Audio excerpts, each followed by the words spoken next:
You didn't just buy bad products. You bought entire futures that never arrived. Every single one of these 101 gadgets came with a promise. Every single one lied. Let's go.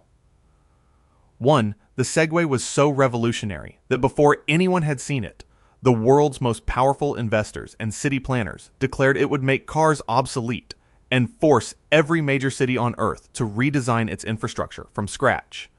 Steve Jobs called it potentially as big as the personal computer. John Doerr suggested it might be the fastest company to ever reach $1 billion in sales. Atlanta preemptively lobbied to restructure its sidewalks for a product nobody had touched yet. When it finally launched in 2001, the Segway achieved a peak of roughly 30,000 units per year globally, a number a mid-tier bicycle brand moves without breaking a sweat. Cities never redesigned anything. The promised urban revolution became the official vehicle of mall security personnel, bored tourists in matching helmets, and parking lot patrol. The final indignity arrived in 2010 when Jimmy Heselden, the British businessman who had purchased the Segway company the prior year, died after accidentally riding one off a cliff on his own estate. The most hyped transportation revolution in history now primarily exists so that tourists can look foolish in coordinated groups while a guide points at a statue. 2. Google Glass was going to seamlessly merge your digital life with the physical world, turning every person who wore one into a walking augmented reality command center living permanently in the future. Google launched it to the public in 2013 at $1,500 per unit, framed as the beginning of an entirely new computing paradigm. Within 18 months, venues including casinos, cinemas, and bars had begun banning it outright. The primary reason was not the price and not the battery life. It was that every stranger in the room could see the camera mounted on the face of the person across from them and had immediate, reasonable objections to that arrangement. The term glass hole spread so quickly through mainstream press coverage that it appeared in major publications by 2014. Google quietly killed the consumer version in January 2015. The enterprise version survived, but it ended up in warehouses and factories. The precise opposite of the glamorous launch video featuring skydivers filming themselves from their own faces. Google spent hundreds of millions of dollars to discover that people find a camera attached to a stranger's eyebrow deeply uncomfortable at dinner. 3. Amazon's first smartphone was going to use cutting-edge, three-dimensional head tracking technology to create an immersive, dynamic interface no competitor could match, locking you into the most seamlessly convenient shopping ecosystem ever constructed. The Fire Phone launched in June 2014 at $199 on contract. It used 4 front-facing cameras to track your head position and tilt the interface accordingly. The effect was mildly disorienting. The head tracking consumed battery life aggressively. The phone launched exclusively on AT&T, locking out every other carrier in the country, which analysts identified almost immediately as a commercially fatal decision that Amazon somehow made deliberately. Within 2 months of launch, the price was slashed to 99 cents, not $99. 99 cents. Amazon subsequently took a reported $170 million write-down on unsold Fire Phone inventory. The device that was supposed to lock you into the most seamless shopping experience ever built couldn't find enough buyers at 1 cent shy of $1. Amazon built a phone whose headline feature made you feel like you were standing on a slow-moving ferry, then appeared surprised when the market confirmed it preferred to feel stationary while checking email. 4. Jushero arrived in 2016, backed by $120 million in venture capital and positioned as the device that would transform how health-conscious people consumed fresh produce. The machine required proprietary juice packs, sold by subscription, required a Wi-Fi connection to verify each pack's QR code before it would operate, and retailed at $699 before being reduced to $399. The investors included Google Ventures. The press coverage was extensive and largely enthusiastic. Then, in April 2017, journalists from Bloomberg demonstrated on camera that squeezing the proprietary packs by hand produced juice in roughly the same time as the machine. The machine added nothing to the process except the machine. The Wi-Fi connection, the QR verification, the $400 hardware, none of it was doing anything that a human hand was not already capable of doing faster and for free. Juicero shut down in September 2017, approximately 5 months after the story ran. It remains the defining monument to a specific era of technology investment in which a great deal of money lost contact with the question of what problem was actually being solved. 5. Apple's Newton Message Pad launched in August of 1993 at $699, positioned as the world's first true personal digital assistant, a handheld computer that would understand your natural handwriting and place the future directly in your shirt pocket. Apple even coined the term personal digital assistant, specifically for this launch. The handwriting recognition software was the centerpiece of the product and the centerpiece of its failure. Early units converted the phrase, "I am writing a letter," into something reliably closer to Siam fighting a Salter. The mistranslations were so consistent and so creatively wrong that Gary Trudeau dedicated a multi-strip Doonesbury storyline to mocking them in 1993, and that coverage became the Newtons' defining public legacy. The mockery was syndicated nationally. Steve Jobs discontinued the Newton entirely in 1998 upon returning to Apple, viewing it as a distraction. The irony that took another decade to become visible is that the Newton's engineering team and core concepts fed directly into the development of the iPhone. Apple spent 6 years and hundreds of millions of dollars building a device that turned your handwriting into accidental poetry, then used everything it learned to build the most successful consumer product in history. 6. Theranos promised a device called the Edison that could run hundreds of medical tests from a single drop of blood, eliminating painful draws, reducing costs, and democratizing healthcare diagnostics at a global scale. Elizabeth Holmes founded the company in 2003 and raised over $700 million. At its peak, Theranos achieved a valuation of $9 billion. The problem, revealed by Wall Street Journal reporter John Carreyrou in 2015, was that the Edison device mostly did not work.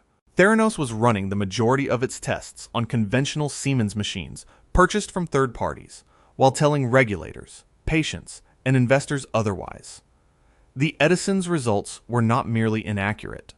They were dangerously so. Patients received false positives for cancer and HIV, generating real psychological harm from tests that were never reliable. Holmes was convicted of fraud in January 2022 and sentenced to over 11 years in federal prison later that year. The most celebrated healthcare technology startup of its decade was, at its operational core, a conventional blood laboratory with a better logo and a founder who had practiced speaking in a register below her natural voice. The technology that was supposed to save lives was delivering results that endangered them. 7. Sony's Betamax launched in 1975 with a genuine technical advantage over VHS in picture quality and recording fidelity, and the conventional wisdom of the time held that the superior product would naturally win. The market would recognize quality. Consumers would choose correctly. The market did not choose quality. It chose tape length. Early Betamax cassettes held roughly 1 hour of recording time. Early VHS cassettes held 2, later extended to 6. The ability to record a complete football game or a feature film without swapping tapes was the decisive consumer variable, not picture clarity that most television sets of that era could not fully resolve in any case. By 1987, VHS held approximately 90% of the US market. Betamax continued in production, shrinking toward niche professional and international markets, and Sony finally discontinued Betamax cassette production in 2016. 41 years after launch, making it one of the most protracted market defeats in consumer electronics history. The format war that defined a generation of home entertainment established one of technology's most durable and painful lessons. You can build the demonstrably superior product and still lose comprehensively if your competitor's inferior product solves a different problem better than yours does. 8. After Avatar became the highest-grossing film in history in 2009, every major television manufacturer arrived at the same conclusion simultaneously. Three-dimensional televisions were the mandatory next upgrade, the inevitable evolution, the feature that would transform your living room into an immersive theatrical experience and render your existing set immediately obsolete. Samsung, LG, Sony, and Panasonic launched aggressive three-dimensional television product lines between 2010 and 2012. The sets cost significantly more than standard models. The glasses cost up to $150 per pair, required batteries, and caused headaches in a meaningful percentage of users during extended viewing. ESPN launched a dedicated three-dimensional sports channel in 2010. It was shut down in 2013 due to a viewer interest level that failed to justify its continued operation. LG announced it would stop producing three-dimensional televisions in 2017. Samsung followed. The technology went from the mandatory future of home entertainment to completely discontinued across all major manufacturers in under a decade.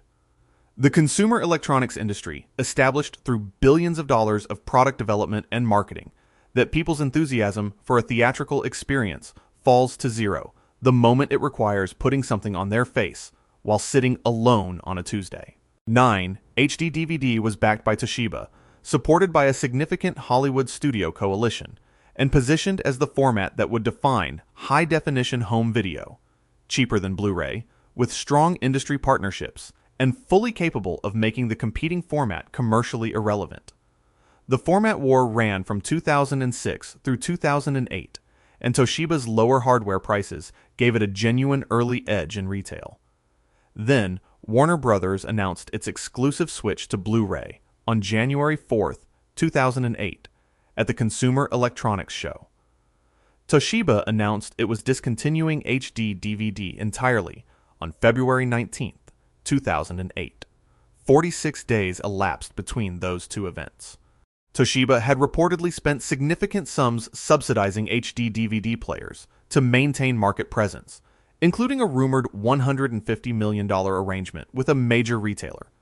Consumers who had purchased HD DVD players and built libraries of HD DVD titles were left holding hardware and media that were commercially dead before the holiday season of the year they bought them. Toshiba offered a modest rebate program. The format that was going to make Blu-ray irrelevant was itself rendered irrelevant in 46 days because one studio made one decision at one trade show. 10. The Roomba launched in 2002 at $199 with the premise that robotic vacuum technology had finally matured to the point where autonomous floor cleaning was a genuine domestic reality. The first models navigated via a pseudo-random bouncing algorithm, not a systematic room mapping approach, but a pattern of movement that relied on statistical coverage to eventually reach most of the floor. This meant large sections of rooms were routinely missed, while other sections were cleaned repeatedly. The device also became trapped under furniture, tangled in power cords, and wedged against baseboards with enough consistency that rescuing the Roomba became a household activity, which is the opposite of autonomous operation. The problem that received the most sustained public attention involved pet waste.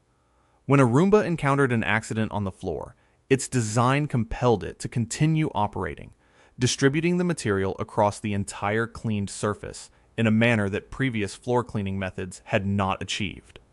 The issue became widespread enough that iRobot confirmed in 2021 that it had engineered a feces detection algorithm into later models. Truly systematic room mapping navigation only arrived in the 900 series in 2015, 13 years after the product launched.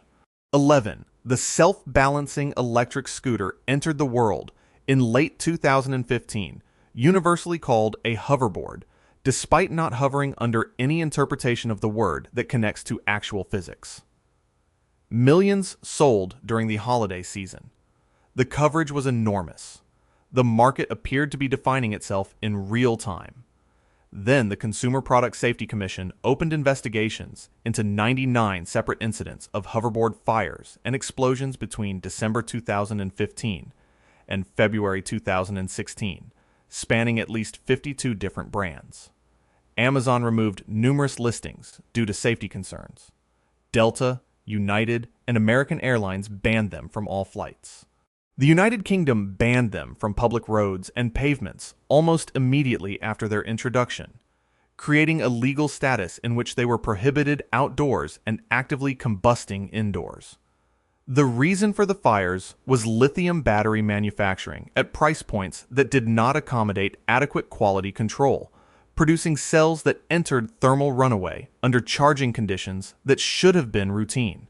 The transportation revolution of 2015 is primarily documented in the historical record by a Consumer Product Safety Commission report and a series of photographs of living rooms that no longer existed in the form they previously did before a gift was placed in them. 12.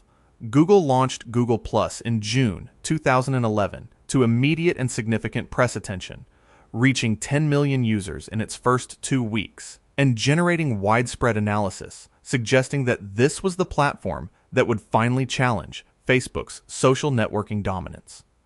The Circles feature was intuitive. The integration with Google's existing ecosystem was logical. The growth numbers were real. What the numbers did not reflect was how those users arrived. In 2012, Google required a Google Plus account to post comments on YouTube, a platform with hundreds of millions of active users who had not requested a social network as a condition of watching videos. The account numbers inflated dramatically. Actual engagement on the platform remained minimal. A 2014 internal analysis reportedly found that the median time a new Google Plus user spent on the platform was approximately 3 minutes per month. Google shut down the consumer version in April 2019 after disclosing a software bug that had exposed user data, choosing to wind down rather than face regulatory scrutiny. Google built a social network with 500 million registered accounts, primarily occupied by people who had wanted to comment on a video and instead found themselves in a social network they had not sought. 13. The Microsoft Zune launched in November 2006 as a direct challenge to the iPod, promising wireless music sharing between devices, a larger screen, and the full weight of Microsoft's ecosystem behind a product that was going to finally break Apple's stranglehold on digital music. The headline feature, the ability to wirelessly share songs between Zune devices, was called squirting in Microsoft's official documentation, which did not help. The shared songs were DRM locked to expire after 3 plays or 3 days, whichever came first. To use the wireless sharing feature, you needed to find another person who owned a Zune. At peak market share, the Zune held approximately 4% of the US digital music player market, while the iPod held roughly 70%. Finding a fellow Zune owner in public was an experience that most Zune owners reported was rare enough to be memorable as a specific event. Microsoft discontinued the Zune hardware line in 2011 and killed the Zune software and subscription service in 2015. The answer to the world's most popular music player was a device whose signature feature gave you a song that disintegrated in 72 hours and required you to first locate one of the 4 other people in the room who had made the same purchasing decision. 14.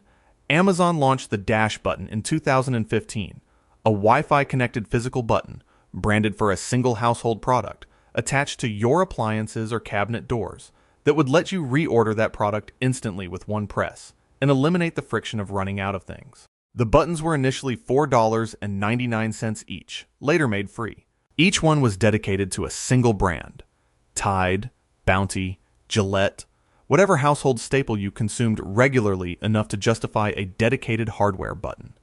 A German regional court ruled in January 2019 that the dash button violated European consumer protection law because it completed a purchase without showing the current price before charging the card. Amazon discontinued the dash button in February 2019, roughly 4 years after launch. The device was functionally superseded by Alexa voice ordering, subscribe and save subscriptions, and the Amazon mobile app, all of which Amazon had been developing simultaneously, meaning its own ecosystem was competing against the dash button for the same customer behavior the button was designed to capture. Amazon built a physical button to solve a problem that the phone app already solved, then had a court explain that a button charging your card without showing you the price is not legal. 15. Multiple companies across multiple decades have arrived at the same conclusion independently. Adding scent to movies and digital media is the final sensory frontier of immersive entertainment, the missing dimension that will make screens genuinely real, and the technology is now ready. The first notable attempt came in 1960 with Smell-O-Vision, deployed for the film Scent of Mystery, which pumped targeted scents through theater seat mechanisms on cue. Critics reported that scents arrived late, at insufficient intensity, and that the audience was primarily confused about what they were smelling and why. A competing system that year, Aromarama, pumped scents through cinema air conditioning, causing fragrances from early scenes to linger through later ones and produce an olfactory environment that bore no relationship to what was on screen. DigiSense launched the iSmell in 2001, a USB device shaped like a shark's fin containing 128 primary scents that websites could trigger remotely. PC World named it one of the 25 worst technology products ever released. DigiSense folded before the product reached widespread retail. Humanity has attempted to add smell to entertainment roughly once per generation since 1960, and each generation has independently confirmed that nobody wants a device emitting a custom odor at their desk in response to a web page. 16. British inventor Sir Clive Sinclair stood before the press in January of 1985 and declared his C5 electric tricycle the future of personal urban transport. A cheap, emission-free vehicle that would make the automobile obsolete in city environments and transform how people moved through their daily lives. The C5 retailed at £399. It was an open, single-seat electric trike with a maximum speed of 15 miles per hour and a range of approximately 20 miles under ideal conditions. It sat at approximately knee height relative to surrounding traffic. UK road safety authorities and consumer groups flagged the visibility problem immediately. Drivers of the C5 were functionally invisible to lorries and buses whose operators were looking at road height, not ground level. The battery range dropped dramatically in cold weather. The launch was in January. Britain in January is not a climate that presents ideal conditions for an open-air electric vehicle with a 20-mile cold weather range that can't climb hills without the rider assisting by pedaling. Sinclair vehicles entered receivership in October 1985, approximately 9 months after launch. Sir Clive Sinclair chose to reveal the future of transportation in the worst possible month, in the worst possible climate for the product's core limitations. 17. Amazon's Scout delivery robot, launched in January 2019 in Snohomish County, Washington. A 6-wheeled autonomous sidewalk device operating at walking pace, designed to solve last-mile delivery, reduce truck traffic, and become a recognizable, friendly fixture of suburban neighborhoods, rolling packages directly to your front door. The robots were initially followed by human minders during every delivery run, which is an important detail to hold alongside the word autonomous. The program expanded to limited areas of Georgia, Tennessee, and California before Amazon shut it down entirely in August 2022, laying off the team and absorbing whatever was salvageable into other robotics divisions. The program operated for 3.5 years without achieving the scalable, independent operation that the launch implied was the obvious near-term outcome. The core problem was the sidewalk itself. Sidewalks in real residential environments contain wet leaves, uneven pavement, driveways crossing the path, dogs on retractable leads, children on bicycles, and mail on the ground, none of which appear in the same configuration twice. Amazon deployed a reported $500 million toward autonomous sidewalk delivery and discovered that a sidewalk in an actual neighborhood contains significantly more variables than the sidewalk outside the test facility, where the robot worked correctly.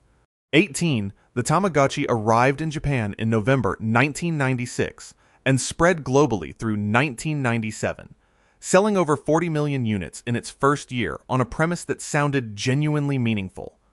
A virtual pet experience so emotionally engaging it would teach children responsibility and create real bonds with digital creatures. Schools across the United States, the United Kingdom, and Japan began banning Tamagotchis almost immediately, not because the devices were dangerous, but because students were interrupting class to prevent their virtual pets from dying, which was the product working exactly as designed in an environment where it created immediate institutional problems.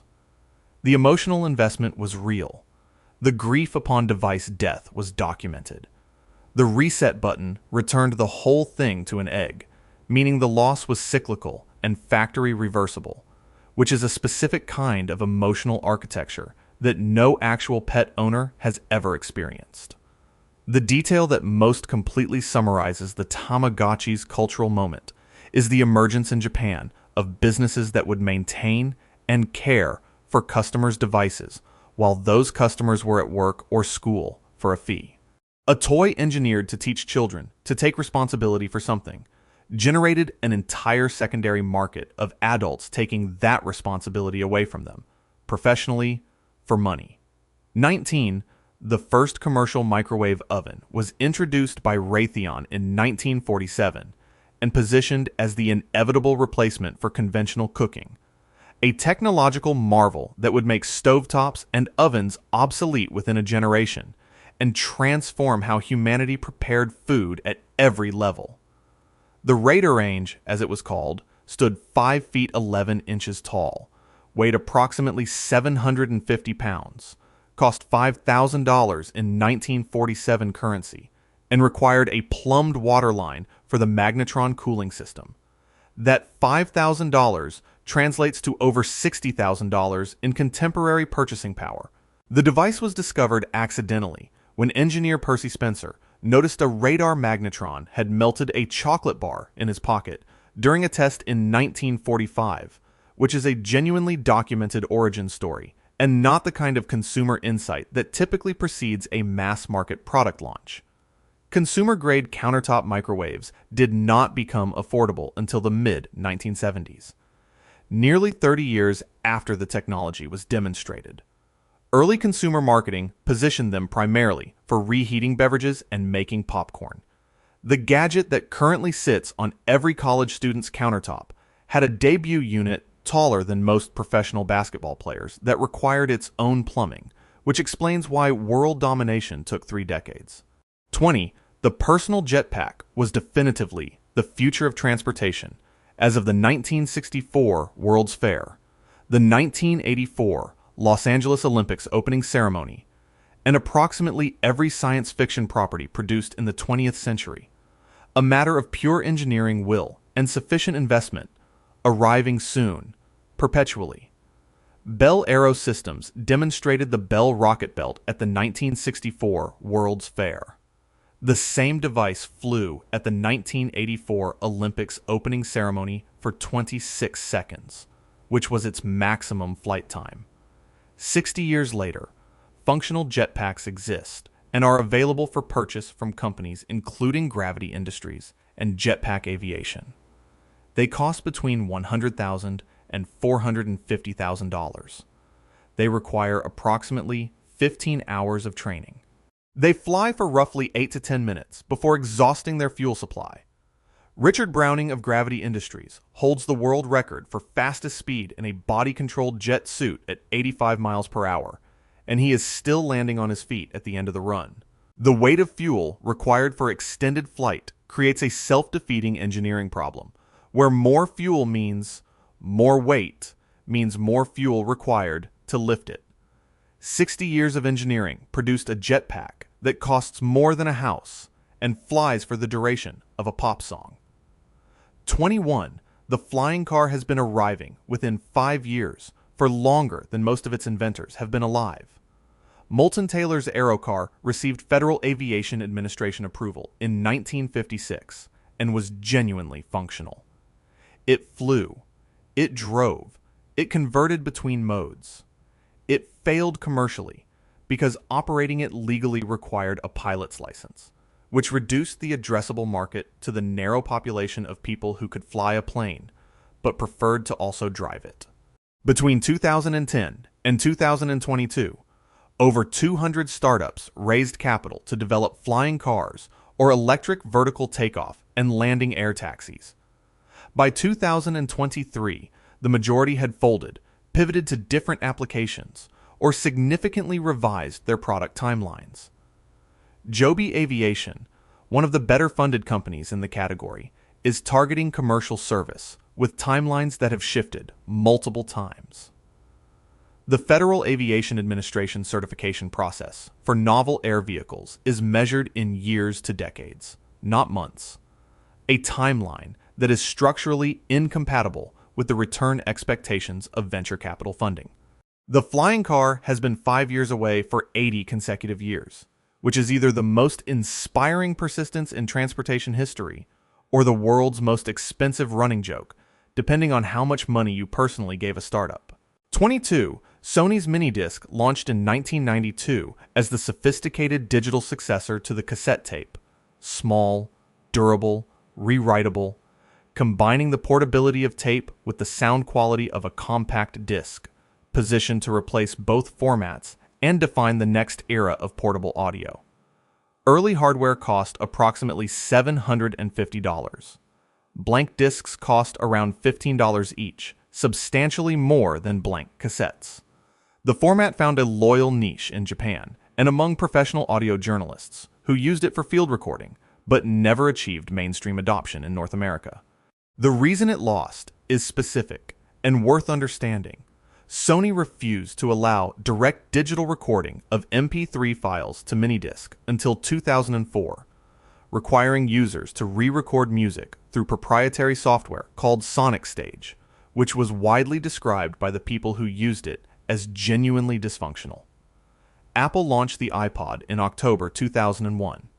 By 2004, when Sony finally enabled the MP3 recording capability that users had been requesting for years, the format's commercial fate had been settled for 3 years. Sony spent a decade protecting the Minidisc from the future so successfully that by the time they stopped, the future had already moved 3 formats ahead and was no longer paying attention. 23. Microsoft embedded an animated anthropomorphic paperclip named Clipit into its Office software suite beginning with Office 97, operating under the belief that a proactive, friendly digital assistant would revolutionize software usability by guiding users through their work with helpful, context-sensitive suggestions. Clippy, as it became universally known, offered unsolicited assistance triggered by pattern recognition. Its most famous trigger was detecting that you had typed "Dear" at the top of a document and interrupting you to ask whether you were writing a letter and whether you would like help writing that letter, which is the software equivalent of someone watching you pick up a fork and asking if you're about to eat. Stanford researchers studying the response to Clippy concluded that its failure was anthropomorphism without genuine social intelligence. It performed attentiveness without actual understanding, which users found more irritating than receiving no assistance at all. Microsoft conducted focus groups before Office XP in which participants expressed strongly negative reactions, describing Clippy as condescending and intrusive. It was removed in Office 2007. Microsoft killed it. The internet spent 12 years mocking it, and then the brand was resurrected as a limited edition sticker pack in 2019 to widespread ironic affection, which is how long it takes for a hated product to become a nostalgic one. 24. Nintendo's Virtual Boy launched in August 1995 as the first consumer virtual reality gaming platform. A dedicated device that would deliver true immersive three-dimensional gaming to the mass market a full decade before any competitor, establishing Nintendo as the company that turned science fiction into living room hardware. The device displayed exclusively in red and black because full-color displays were prohibitively expensive for the target retail price point. Players were required to press their faces into a fixed tabletop visor and remain stationary during play, which eliminated the spatial freedom that virtual reality had always promised. Nintendo's own instruction manual recommended users take a break every 15 to 30 minutes due to potential eye strain and disorientation. A mandatory rest period built into the instructions for a gaming device is not a feature. It is the manufacturer acknowledging a problem in writing and including it in the box. The Virtual Boy sold approximately 770,000 units worldwide, which is a catastrophic number for a major Nintendo hardware launch. Nintendo discontinued it in December 1995 in Japan and early 1996 elsewhere, making it one of the shortest-lived console hardware launches in the company's history. The revolutionary gaming future required you to pause it every 15 minutes for medical reasons. 25.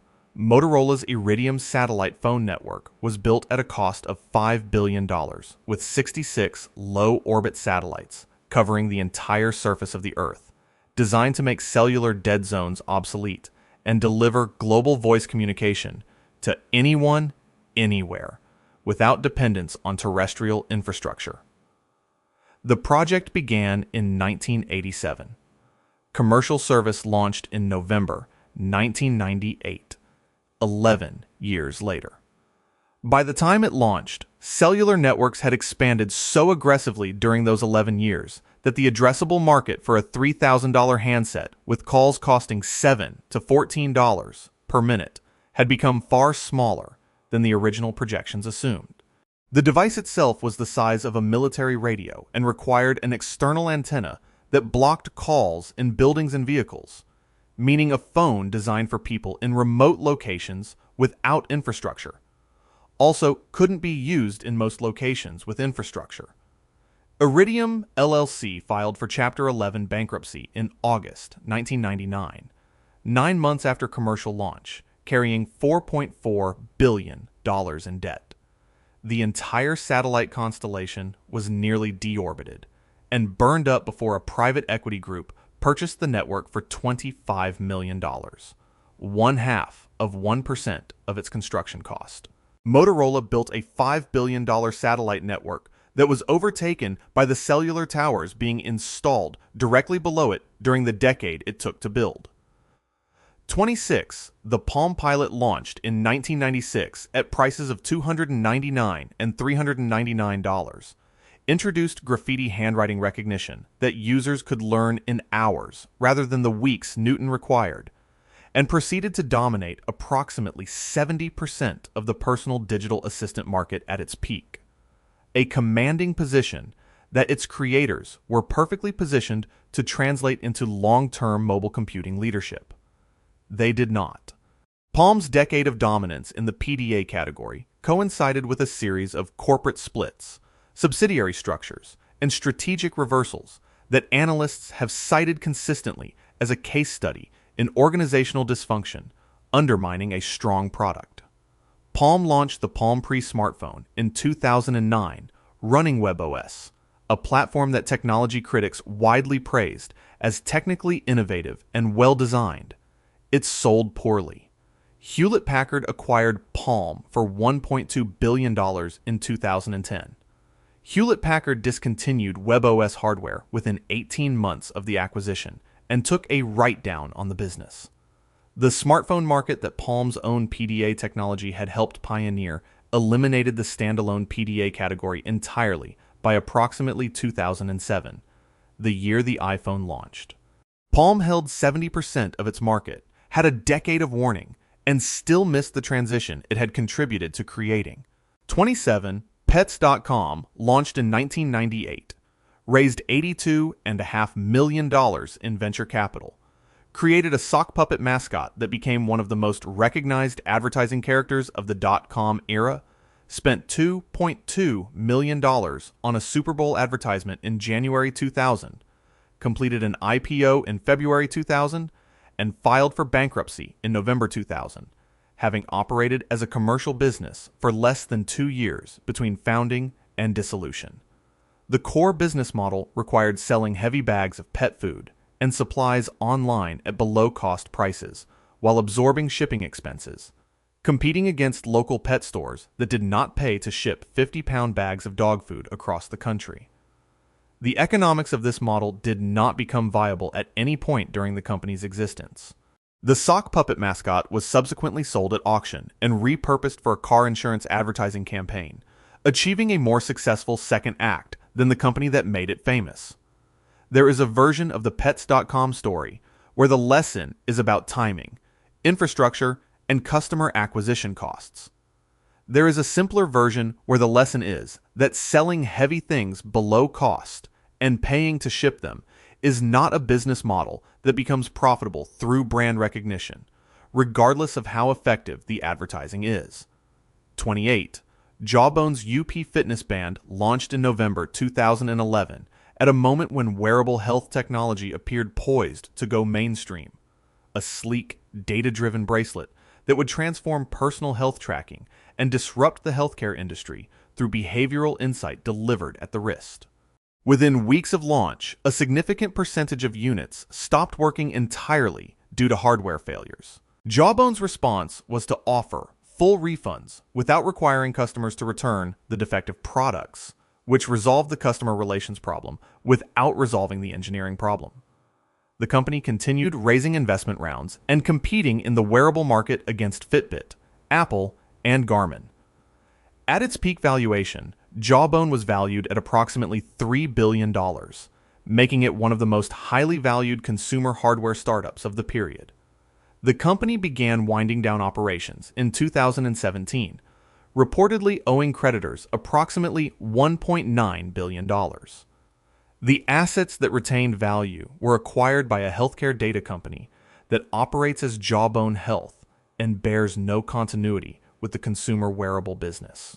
A company designed to track the health metrics of its users managed to raise $900 million and still cease operations before most of its users achieved their fitness goals, which is either deeply ironic or an extremely expensive lesson in the difference between a compelling product category and a sustainable business. 29. Microsoft's Kin 1 and Kin 2 were social media-focused smartphones designed specifically for teenagers, integrating major platforms into a streamlined device that would capture the youth market Microsoft had consistently failed to reach. And Microsoft had spent approximately $500 million acquiring Danger Incorporated, the company behind the popular Sidekick phone, in 2008 specifically to build this product. The Kin launched in May 2010.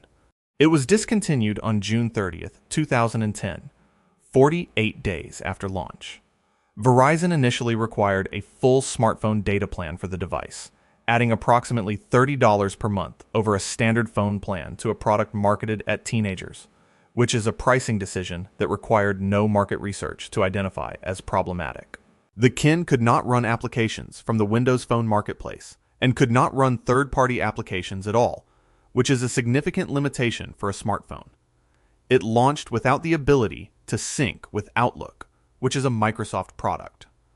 Analyst estimates placed total Kin sales in the low thousands of units across both models.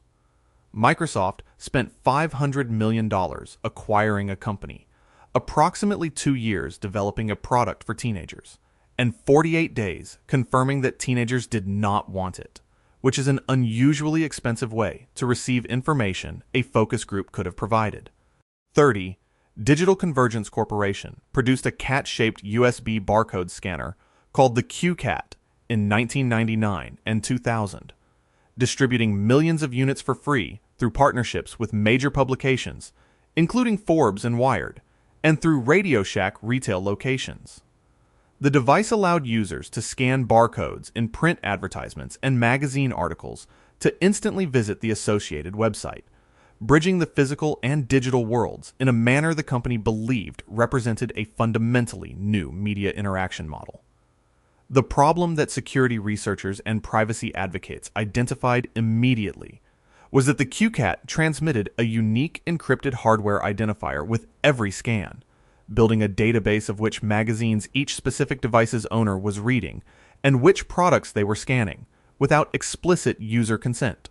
The hacker community reverse engineered the QCAT's encoding scheme and published decoding tools within days of the hardware becoming publicly available, circumventing the tracking entirely. Digital Convergence had raised approximately $185 million in funding, distributed an estimated 15 million units, and filed for bankruptcy in 2000. The remaining inventory sold in bulk for approximately 1 cent per unit, distributing 15 million free cat-shaped surveillance devices to magazine subscribers and expecting gratitude rather than a privacy community. Reverse engineering the tracking system within 72 hours was an optimistic assessment of how that would be received. 31. Dozens of law enforcement agencies across the United States adopted Segway PT units as patrol vehicles in the mid-2000s, purchasing them at approximately $5,000 to $7,000 per unit, framing the investment as a modernization of patrol capability that would increase officer mobility, improve community visibility, and enhance operational efficiency in pedestrian-dense environments. The Segway PT has a maximum speed of 12.5 miles per hour. The average adult sprint speed is between 12 and 15 miles per hour, meaning a motivated individual moving at a brisk run can match or exceed the top operational speed of the patrol vehicle deployed to respond to them. The device cannot navigate stairs. It cannot cross steep curbs reliably. It performs poorly on sand, gravel, wet grass, and uneven pavement, surfaces present in essentially every real-world law enforcement environment that is not a flat indoor corridor. Most departments that adopted Segways have since phased them out, with units eventually repurposed for visitor center tours, ceremonial appearances, or simply decommissioned after reaching the end of serviceable life. Dozens of police departments spent millions of dollars collectively equipping officers with a vehicle that a suspect could outrun at a jog and that required a flat, dry, obstacle-free surface, which describes a minority of actual operational environments. 32.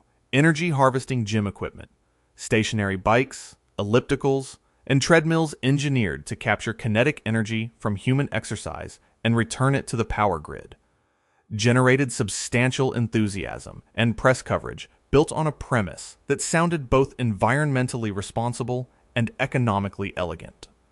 Gyms full of exercising people could become distributed clean energy generators, turning fitness into a form of infrastructure. A human cyclist at moderate sustained effort generates approximately 100 watts. A trained athlete pushing hard generates perhaps 300 to 400 watts. A typical home consumes approximately 1,000 to 1,200 watts continuously. California Fitness in Hong Kong installed energy harvesting pedal units in 2011 and received significant international media coverage. The actual energy generated annually by the installation was estimated at roughly the equivalent of powering the facility's lights for a few hours. Commercial energy harvesting cardio units cost $3,000 to $5,000 per machine. The capital cost of the specialized equipment relative to the retail value of electricity generated produces payback periods measured in decades under optimistic assumptions. The energy math is not ambiguous. It is simply a consequence of how much power a human body actually generates compared to how much grid infrastructure actually costs.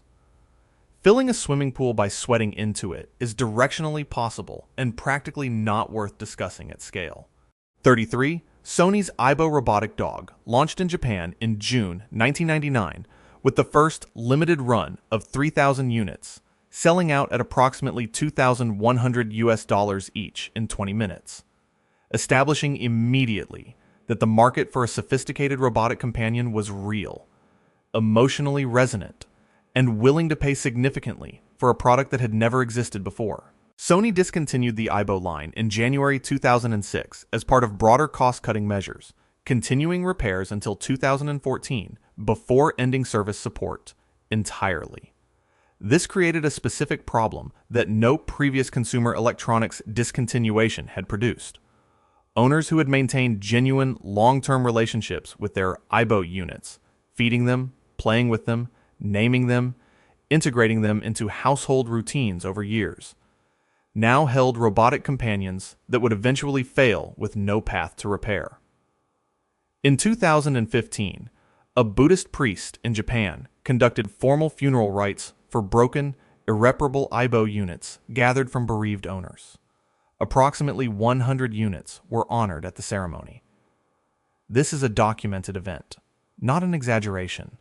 Sony relaunched the Aibo in 2018 at approximately $1,700 with a monthly subscription fee, suggesting the primary lesson extracted from the discontinuation was to monetize the emotional bond through recurring revenue, rather than simply not creating and then abandoning it. 34. The fax machine was positioned throughout the 1980s and 1990s as the permanent backbone of business document transmission, a technology so deeply embedded in commercial infrastructure, so universally adopted across industries and geographies, that meaningful displacement was not a realistic near-term scenario regardless of what digital alternatives emerged. Then the internet arrived.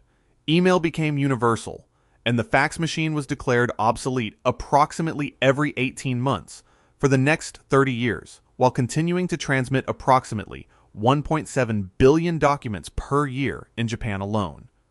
Japan's deep fax adoption is attributed to the complexity of kanji characters, which were difficult to transmit digitally before Unicode standardization, combined with cultural and institutional preferences for physical document signatures that persisted after the technical barrier was resolved. The Japanese government conducted a major initiative beginning in 2021, specifically to eliminate fax usage across government offices, a reform effort significant enough to require legislation. In the United States, the healthcare industry remains one of the largest active fax users in the world due to documentation requirements and legacy system integration, meaning American hospitals are currently transmitting patient records via a technology whose foundational patent was filed in 1843, which predates the telephone and is not a sentence most people expected to write about contemporary medical infrastructure.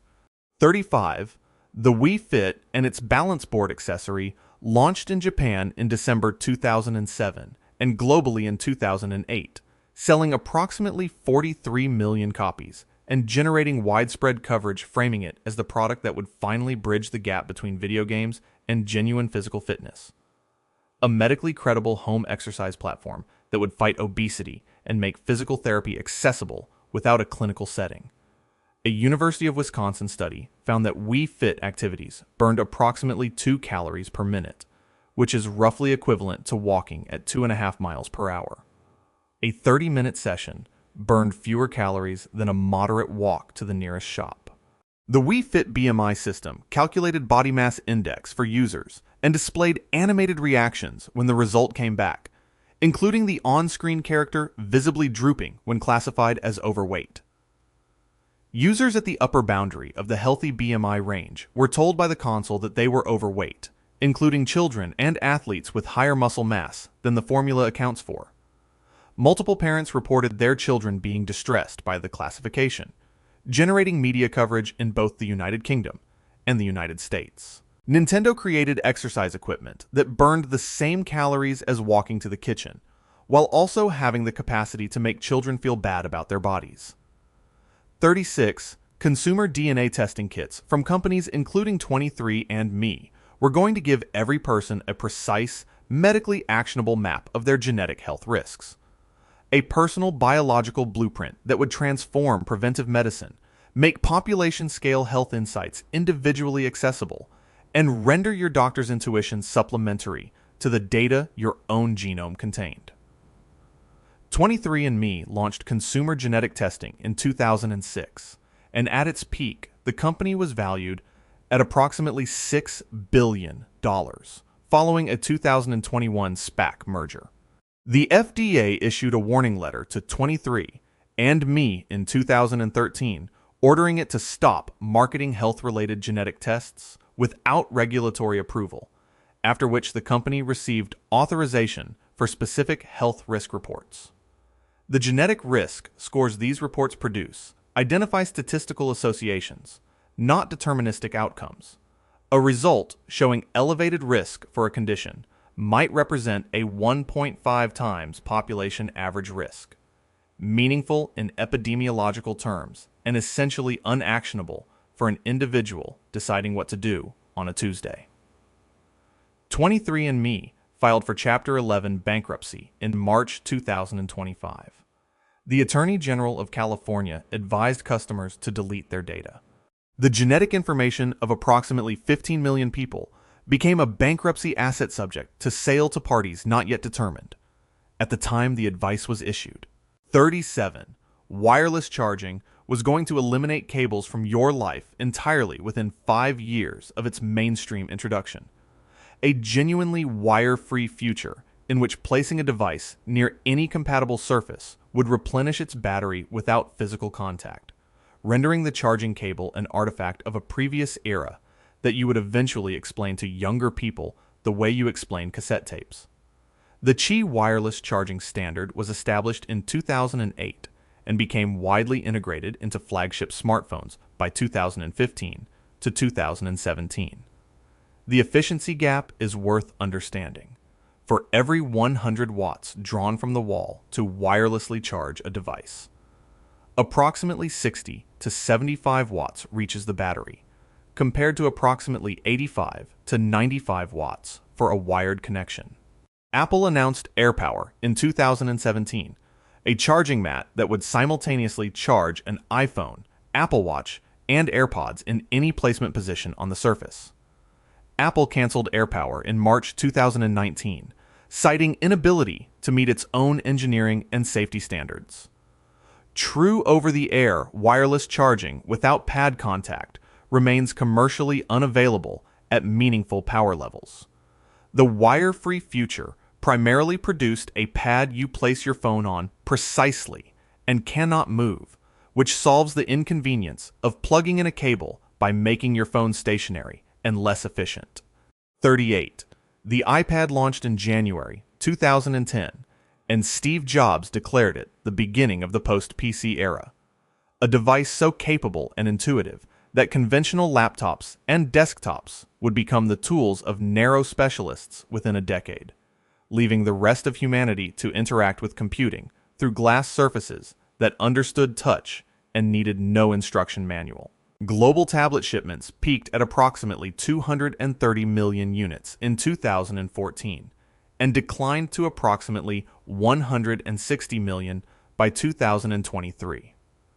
PC shipments, after a dip in the immediate post-iPad years, recovered and remained substantially higher throughout.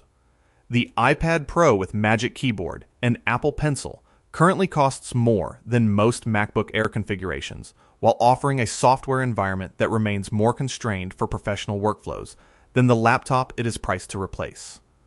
Microsoft's Surface tablets, launched in 2012 specifically to address the laptop replacement argument, essentially validated the original laptop form factor by incorporating a keyboard, trackpad, and full desktop operating system into the tablet, which is a way of agreeing with the criticism while continuing to sell the product. The post-PC era turned out to describe a period in which PCs continued to be used by everyone who needed to do work on one. 39. Bitcoin and subsequent cryptocurrencies were going to replace fiat currency as the primary medium of daily exchange. Decentralized, inflation-resistant, and frictionless enough to make banks, central banks, and transaction fees obsolete for ordinary purchases, from your morning coffee to your monthly rent. Bitcoin's blockchain processes approximately 7 transactions per second by design.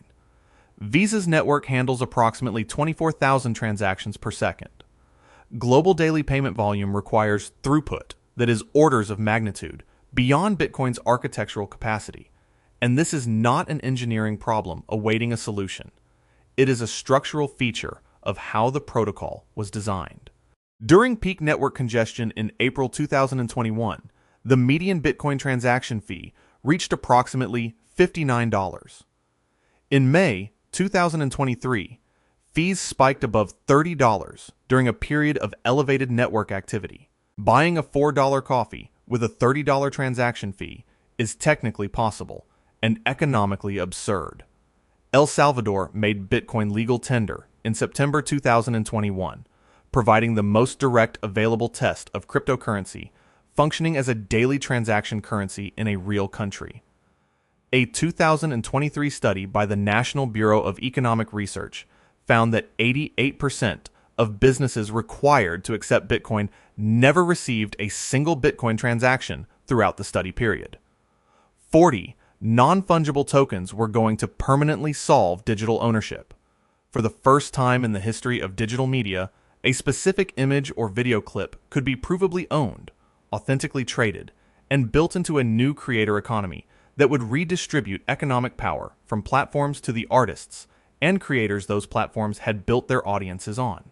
The NFT market peaked in January 2022 with monthly trading volume of approximately $17 billion. By September 2023, monthly volume had fallen to approximately $80 million, a decline exceeding 99% from peak. A 2023 analysis by Dapp Gamble examined 73,257 NFT collections and found that 69,795 of them had a market capitalization of 0 ETH, meaning 95% of projects had become effectively worthless by market measure. An NFT is a record of ownership on a blockchain. It does not contain the artwork itself, which is typically stored on an external server. When that server goes offline, the NFT remains on the blockchain, and the artwork it points to disappears. This has happened to numerous collections. The digital ownership revolution produced a blockchain receipt pointing at an image on a server you do not control, and when the server goes down, you own the receipt. 41. Mark Zuckerberg renamed Facebook to Meta in October 2021 and presented a lengthy keynote demonstrating the virtual reality metaverse as the next computing platform. A persistent, immersive digital world where people would work, socialize, attend events, and spend portions of their daily lives meaningful enough to justify rebuilding the company's entire identity around the concept. The keynote featured digital avatars without legs meeting in virtual conference rooms, which became the most discussed visual detail of the presentation. Meta's Reality Labs division, responsible for VR and metaverse development, lost approximately $13.7 billion in 2022 and approximately $16.1 billion in 2023.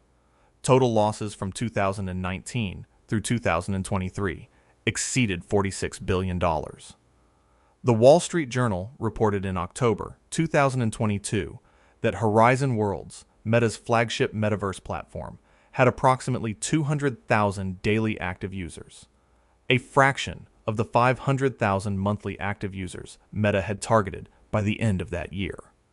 The Quest Pro VR headset launched at $1,499 in October 2022 and was discontinued in 2023.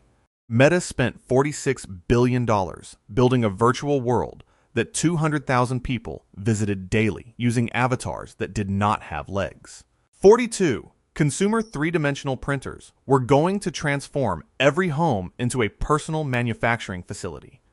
The end of supply chains, product shortages, and dependency on retail distribution, replaced by the ability to download a file and print whatever object you needed directly in your living room, on demand, at the cost of a small amount of plastic filament.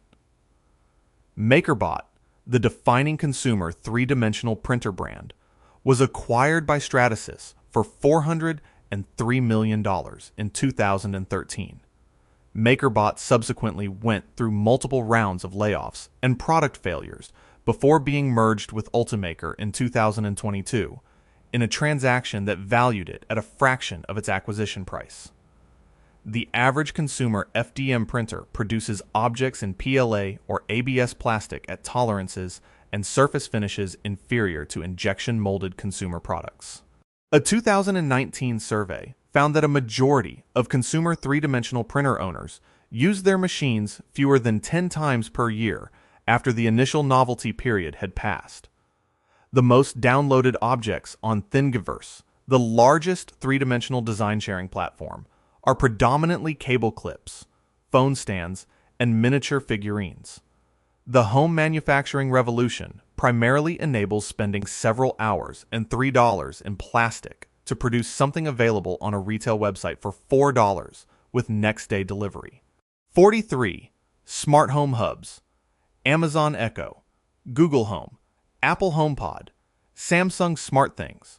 We're going to unify all home automation into a single seamlessly controllable ecosystem, making the connected home an intuitive, friction-free experience that any person could configure and operate without technical knowledge or tolerance for devices that don't communicate with each other. The smart home device interoperability problem became so persistent and so commercially damaging that the industry created an entirely new universal standard called Matter, announced in 2019 and launched in October 2022, specifically to address the fragmentation that had characterized the category since its beginning. By mid-2023, numerous Matter-certified devices were reporting limited or partial functionality with specific hub platforms, requiring firmware updates and compatibility workarounds. Amazon has discontinued multiple Alexa-dependent smart home products, including the Echo Look, the Echo Connect, and the first-generation Echo Show, leaving users with hardware that no longer receives support. A 2022 consumer survey found that the most common smart home automation in active use was scheduling lights to turn on and off at specific times, a function that programmable timer switches attached to standard lamps have performed since the 1970s for approximately $12 at any hardware store.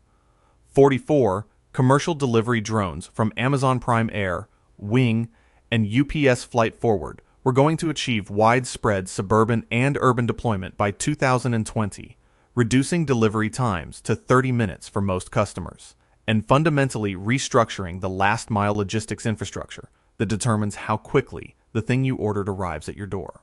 Jeff Bezos announced Amazon Prime Air on 60 Minutes in December 2013, predicting deliveries within 4 or 5 years as soon as the Federal Aviation Administration had appropriate rules in place. Amazon Prime Air received FAA approval for commercial operations in August 2020. As of 2024, commercial deliveries operate in limited areas of College Station, Texas, and Lockeford, California, with significant payload, weather, and geographic constraints. Wing received FAA Part 135 certification in April 2019 and operates delivery services in limited areas of Virginia and Texas. The operational constraints that define the category are not temporary engineering problems approaching resolution. Payload limits of approximately 2.5 to 5 pounds, weather sensitivity, altitude, and line-of-sight regulations, public noise concerns, and the requirement for an obstacle-free landing zone mean that drone delivery is structurally suited to a narrow slice of the delivery use case. Amazon has been 4 to 5 years from widespread drone delivery for 11 consecutive years. 45. Juul's marketing of electronic cigarettes positioned them as a harm reduction tool for adult smokers. A clean pharmaceutical-grade technology delivering nicotine without combustion products. The device that would finally help smokers quit by addressing the behavioral and chemical dependency simultaneously through a more elegant delivery mechanism. Juul launched in 2015 with pod flavors including mango, mint, creme brulee, and fruit medley. The Centers for Disease Control reported that e-cigarette use among U.S. high school students increased by 78% between 2017 and 2018, the single largest recorded increase in any substance use among teenagers in recent history. Altria, the parent company of Philip Morris, acquired a 35% stake in Juul for $12.8 billion in December 2018, valuing the company at $38 billion. Juul's value was subsequently written down to approximately $450 million by 2022. Juul paid $1.7 billion to settle claims from 34 U.S. state attorneys general in September 2022, admitting its marketing had reached minors. The smoking cessation device became primarily documented in the public record as the instrument of a youth nicotine epidemic and a $1.7 billion legal settlement. 46 boosted boards launched via Kickstarter in 2012, raising $467,000 and establishing the electric skateboard as the defining personal electric mobility product of its era. A last-mile transportation solution that would replace short car trips and overcrowded transit segments with clean, personal, direct-to-destination movement through urban environments. The company raised approximately $73 million in total funding before filing for bankruptcy in March 2020. Electric skateboards occupy a legal status in most U.S. cities that makes them difficult to use where they are most useful. They are banned from sidewalks in most jurisdictions because they move too fast for pedestrian environments, and they are not permitted on roads in most jurisdictions because they lack lights, mirrors, and registration. The legal riding space in most urban environments defaults to bike lanes, where they are tolerated inconsistently. Onewheel, a competing self-balancing electric board from Future Motion, faced multiple wrongful death lawsuits and a Consumer Product Safety Commission recall. The physical form factor of standing on a moving platform creates a skill barrier that excludes a significant portion of potential users, making electric skateboards categorically different from bicycles or scooters in terms of accessibility across age groups. The electric skateboard solved last-mile transportation for a specific demographic in cities that haven't decided where it's legal to ride. 47 wearable sleep trackers, Fitbit, Oura Ring, Apple Watch Sleep Mode, and Whoop were going to transform sleep health by providing users with precise data about their sleep architecture, enabling evidence-based behavioral changes that would address the documented epidemic of sleep deprivation through the same data-driven intervention that had worked for step counting and caloric tracking. A 2020 review published in the Journal of Clinical Sleep Medicine found that while consumer sleep trackers adequately detect sleep versus wakefulness, their accuracy for identifying specific sleep stages, REM, N1, N2, N3, was substantially lower than clinical polysomnography standards. The gap between consumer tracker output and clinical measurement matters because specific sleep stage identification is the data point the tracker's companion apps use to generate behavioral recommendations. Researchers at Rush University Medical Center coined the term orthosomnia in 2017 to describe a condition in which patients become so anxious about optimizing their tracked sleep data that the anxiety itself impairs their sleep. A condition caused directly by the product designed to improve sleep. The Oura Ring positions itself as a medical-grade device, while carrying standard consumer electronics disclaimers that it is not a medical device. A device worn to reduce sleep deprivation has a documented clinical condition named after the anxiety it generates about sleep data. 48.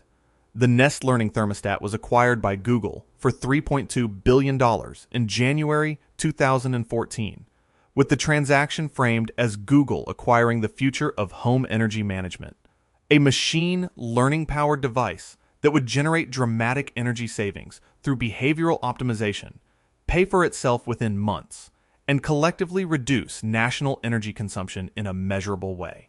Nest published white papers claiming heating savings of 10 to 12% and cooling savings of approximately 15%. An independent analysis published in the journal Energy and Buildings in 2015 found savings within the cited range, but noted the studies were conducted primarily in climates and housing types favorable to Nest's technology. A programmable thermostat costing $20 to $30 achieves comparable savings if correctly programmed.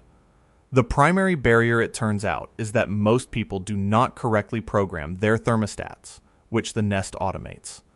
The Nest's genuine value proposition is therefore automating correct behavior that users should be performing manually, which is useful and real and worth something, but is not machine learning revolutionizing energy management at a civilizational scale. It is a $249 solution to a $30 problem that most people also don't use correctly, and Google paid $3.2 billion to own it.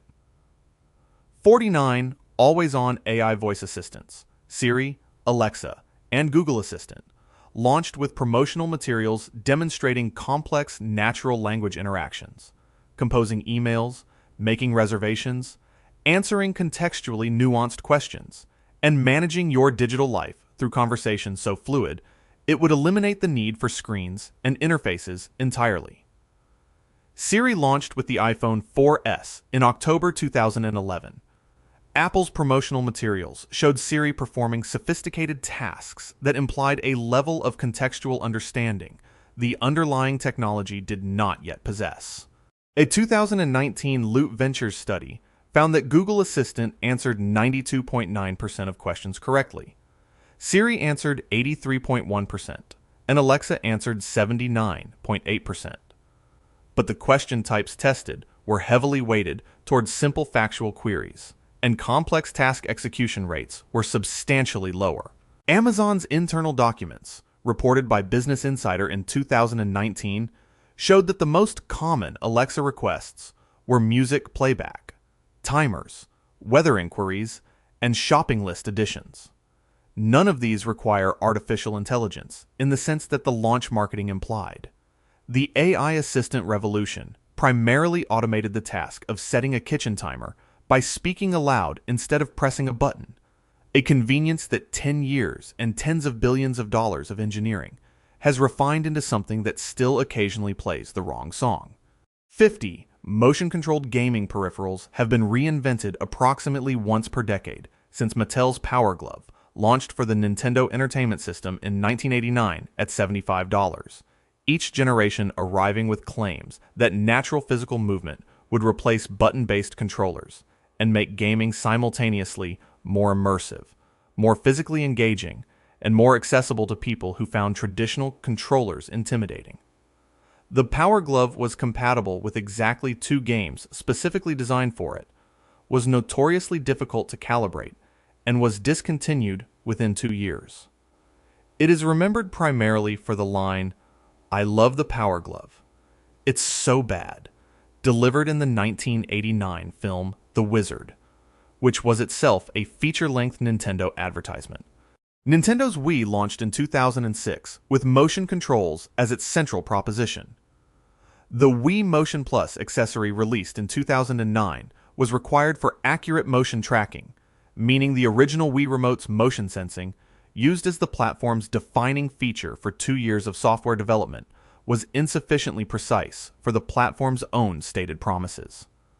Sony's PlayStation Move sold approximately 15 million units and saw minimal first-party software support before being effectively abandoned. The gaming industry's revealed preference, measured by every controller designed for serious use across every generation, is consistently for buttons and thumbsticks. 51. Concept vehicles. Self-balancing four-wheelers, solar pod cars, autonomous urban shuttles, aerial personal transport pods are revealed at technology conferences and auto shows with the vocabulary of inevitability, arriving soon, redefining the category, making current transportation obsolete, available to early adopters within a commercial timeline that the presentation implies is already largely settled. The Segway Centaur, a four-wheeled ATV concept revealed in 2004 to significant press attention, never entered production. General Motors unveiled the ENV, a two-wheeled autonomous networked urban pod, at the 2010 Shanghai World Expo. It never reached commercial production, Aptera Motors has announced a solar-assisted three-wheeled electric vehicle repeatedly since 2006, went bankrupt in 2011, relaunched, and continues promising deliveries as of 2024. The automotive industry alone has revealed thousands of concept vehicles since the 1950s. Industry analysts estimate fewer than 1% reach production in a form resembling the original reveal. A concept vehicle presentation is the technology industry's version of a theatrical trailer for a film that will never be made. Produced at significant cost, received with genuine excitement, discussed in the press with future tense certainty, and followed by silence thorough enough that most people forget they were ever excited about the specific thing that was shown to them. 52. The Segway PT was purchased by law enforcement agencies across the United States as a patrol vehicle modernization, acquiring units at $5,000 to $7,000 each, with the expectation that increased officer mobility in pedestrian environments would improve response capability and community visibility in shopping centers, airports, and urban corridors where traditional patrol vehicles couldn't operate effectively. The Segway PT has a maximum speed of 12.5 miles per hour. The average adult sprint is between 12 and 15 miles per hour. A motivated individual moving at a brisk run can match or exceed the top operational speed of the patrol vehicle sent to respond to them, which is a performance specification that should have generated more questions during the procurement process than it apparently did. The device cannot navigate stairs, cannot cross steep curbs reliably, and performs poorly on sand, gravel, wet grass, and uneven pavement. Surfaces present in essentially every real-world law enforcement environment that is not a flat, dry, indoor corridor. Most departments that adopted Segways have since phased them out, with units eventually repurposed for visitor center tours, ceremonial appearances, or decommissioned after reaching the end of serviceable life. Dozens of agencies spent millions equipping officers with a vehicle a suspect could outrun at a jog. 53. Energy harvesting gym equipment, stationary bikes, ellipticals, and treadmills engineered to capture kinetic energy from human exercise and feed it back to the power grid, generated substantial enthusiasm built on a premise that sounded both environmentally responsible and economically elegant. Facilities full of exercising people would become distributed clean energy generators, turning the membership fees you were already paying into a contribution to grid infrastructure. A human cyclist at moderate sustained effort generates approximately 100 watts. A trained athlete pushing hard generates perhaps 300 to 400 watts. A typical home consumes approximately 1,000 to 1,200 watts continuously. California Fitness in Hong Kong installed energy harvesting pedal units in 2011 and received significant international press coverage for doing so. The actual energy generated annually by the installation was estimated at roughly the equivalent of powering the facility's lights for a few hours. Commercial energy harvesting cardio units cost $3,000 to $5,000 per machine, and the capital cost relative to the retail value of electricity generated produces payback periods measured in decades under optimistic assumptions. The energy math is not ambiguous and does not improve with enthusiasm. Proposing to power civilization through gym memberships is the fitness industry's version of filling a reservoir by sweating into it.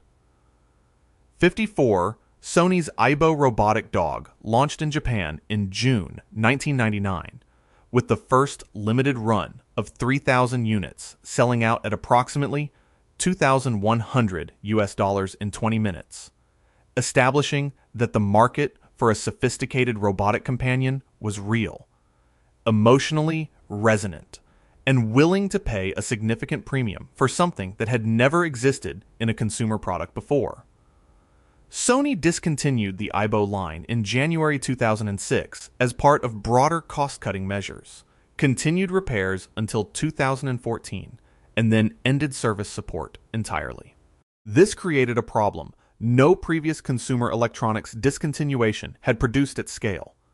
Owners who had maintained long-term relationships with their Aibo units over years now held companions that would eventually fail irreparably with no path to restoration.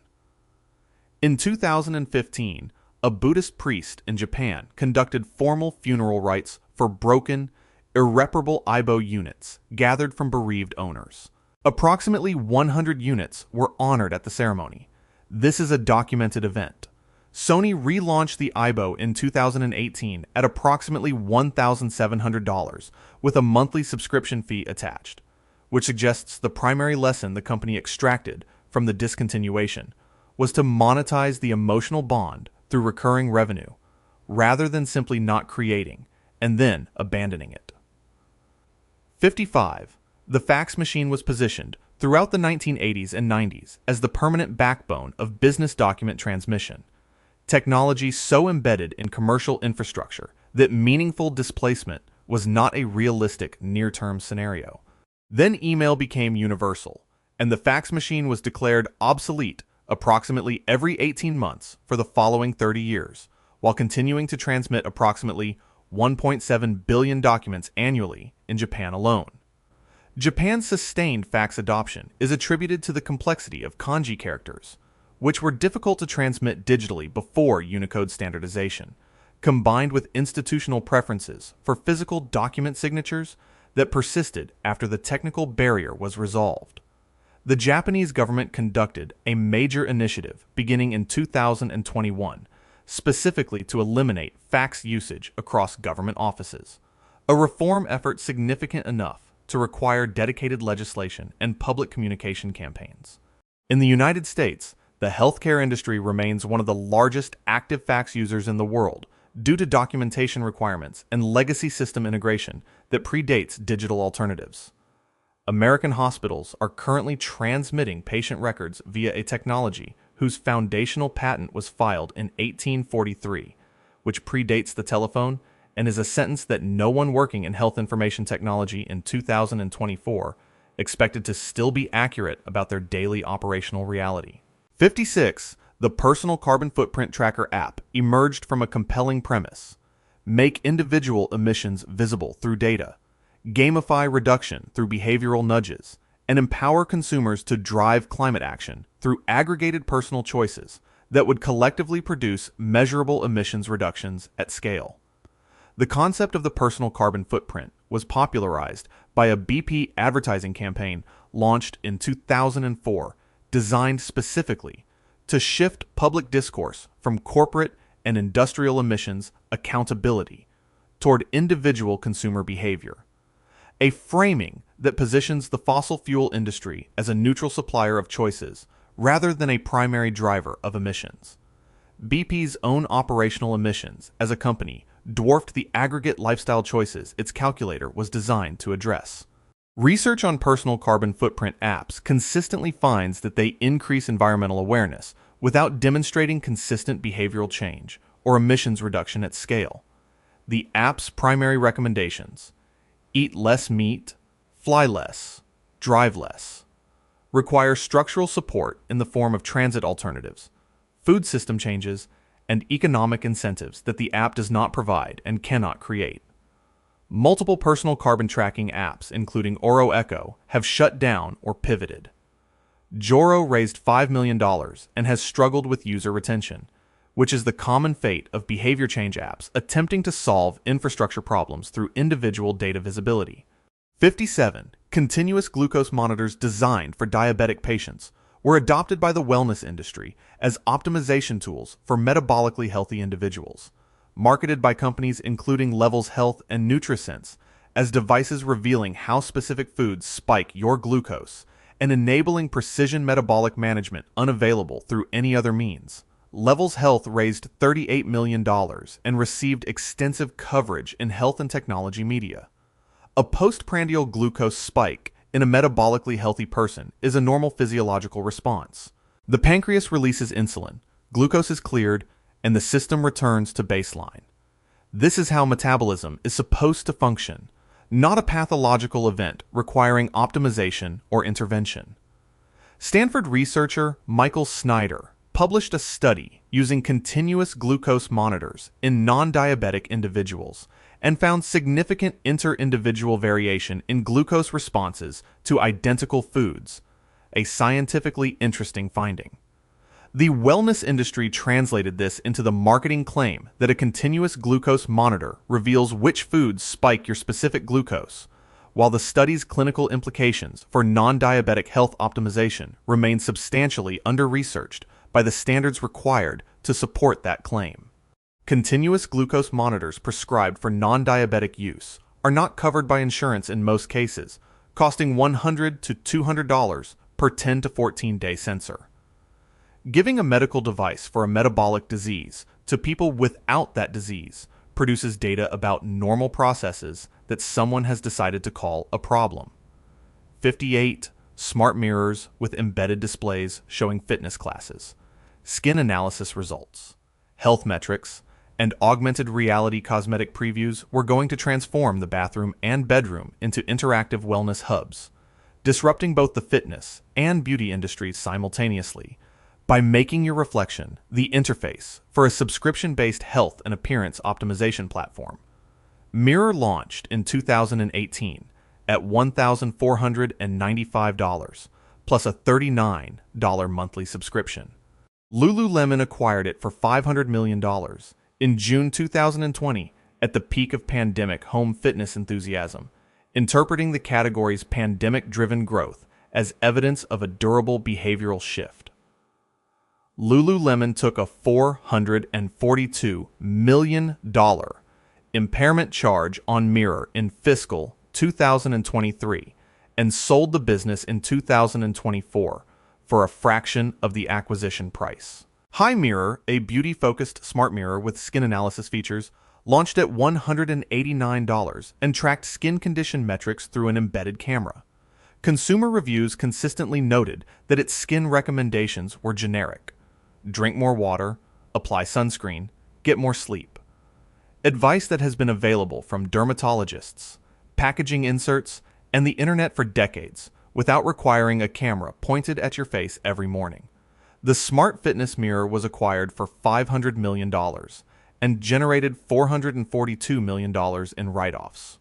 59 foldable smartphones, Samsung Galaxy Z Fold, Motorola Razr, and a field of competitors were going to transition from expensive novelty to mainstream form factor within 3 to 5 years of their commercial launch in 2019, displacing conventional slab smartphones through the combination of expanded screen real estate and a size reduction that made large display devices genuinely pocketable for the first time. Samsung launched the Galaxy Fold in 2019 at $1,980 after an initial release was delayed when review units sent to journalists developed display failures within days of use. The hinge crease visible in the inner display remained a consistent complaint through multiple subsequent generations, never resolving to the point where it stopped appearing in reviews. Global foldable smartphone shipments reached approximately 18 to 20 million units in 2023, representing approximately 1.2% of total smartphone shipments. Mass market transition was not observed in the 5-year period following commercial launch.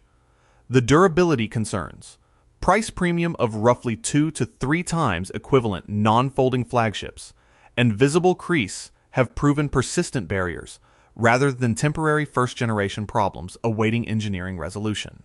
A form factor costing twice as much with a more fragile screen has achieved 1% market share after 5 years, which the industry continues to describe as an early adopter phase. 60. AI-powered customer service chatbots were going to replace human customer service representatives almost entirely, reducing costs, eliminating hold times, providing 24/7 service at scale, and improving customer experience by delivering instant, accurate responses to every inquiry without the inconsistency that comes from routing customers to different human agents with varying levels of knowledge and patience.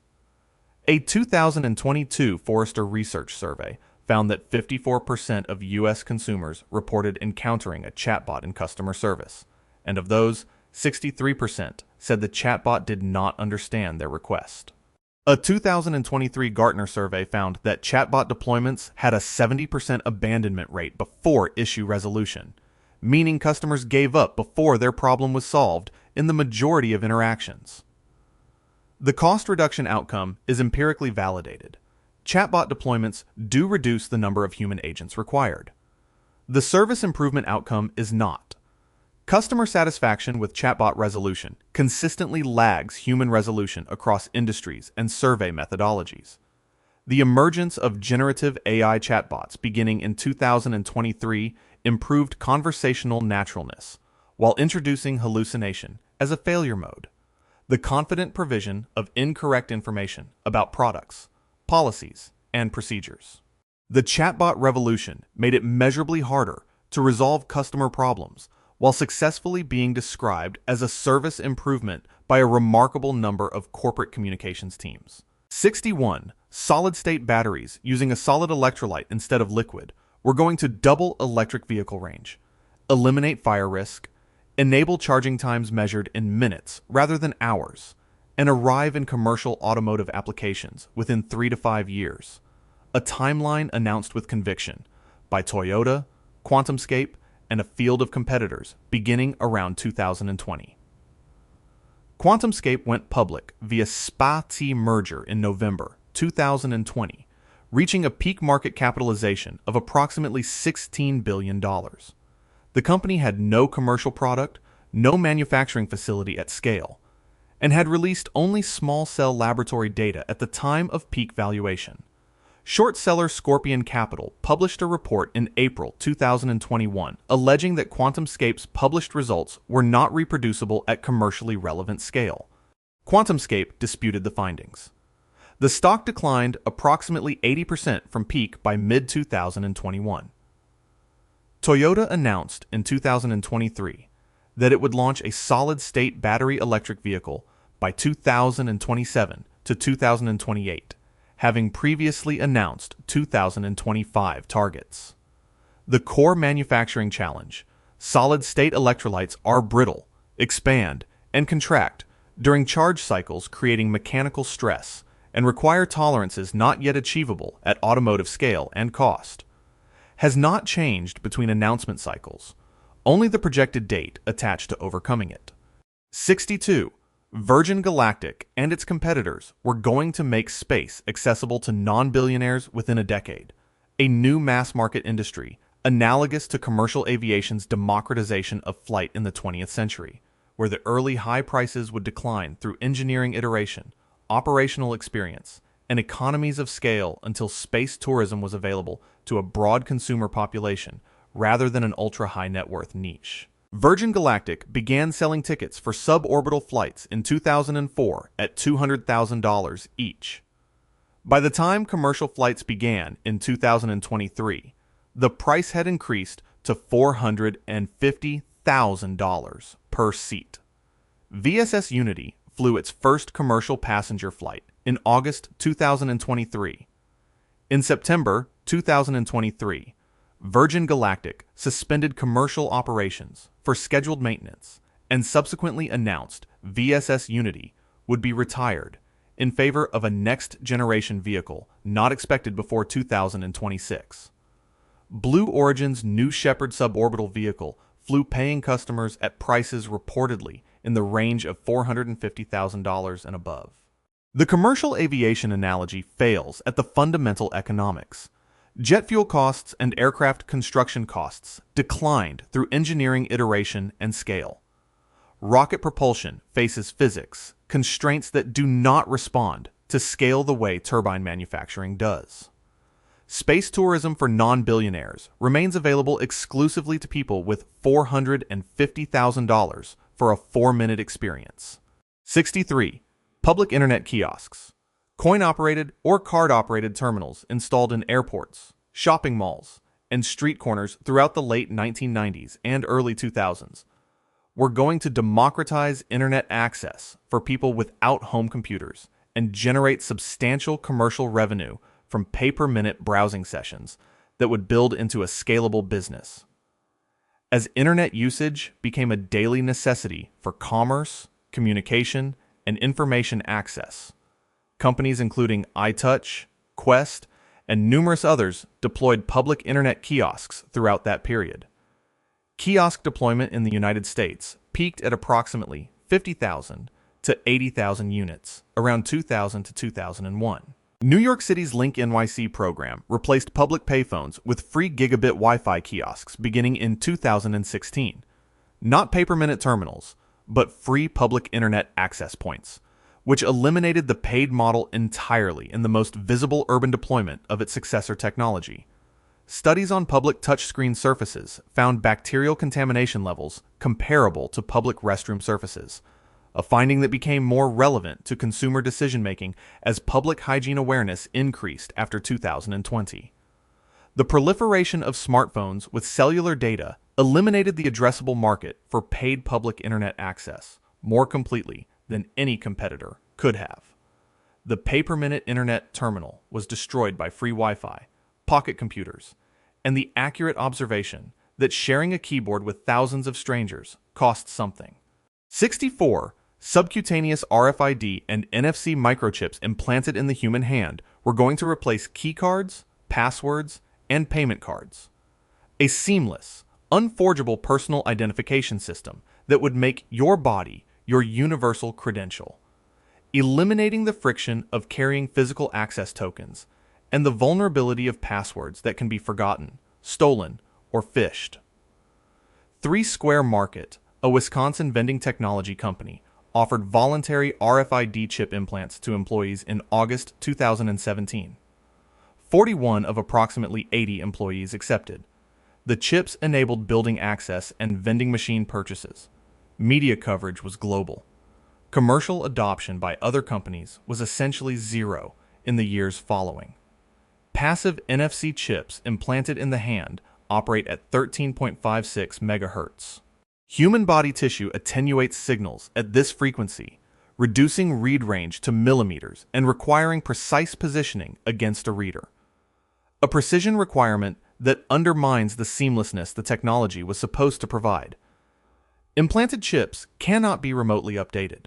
As NFC and payment standards evolve, a chip implanted in 2020 may be incompatible with systems designed in 2024, and the update process requires a needle.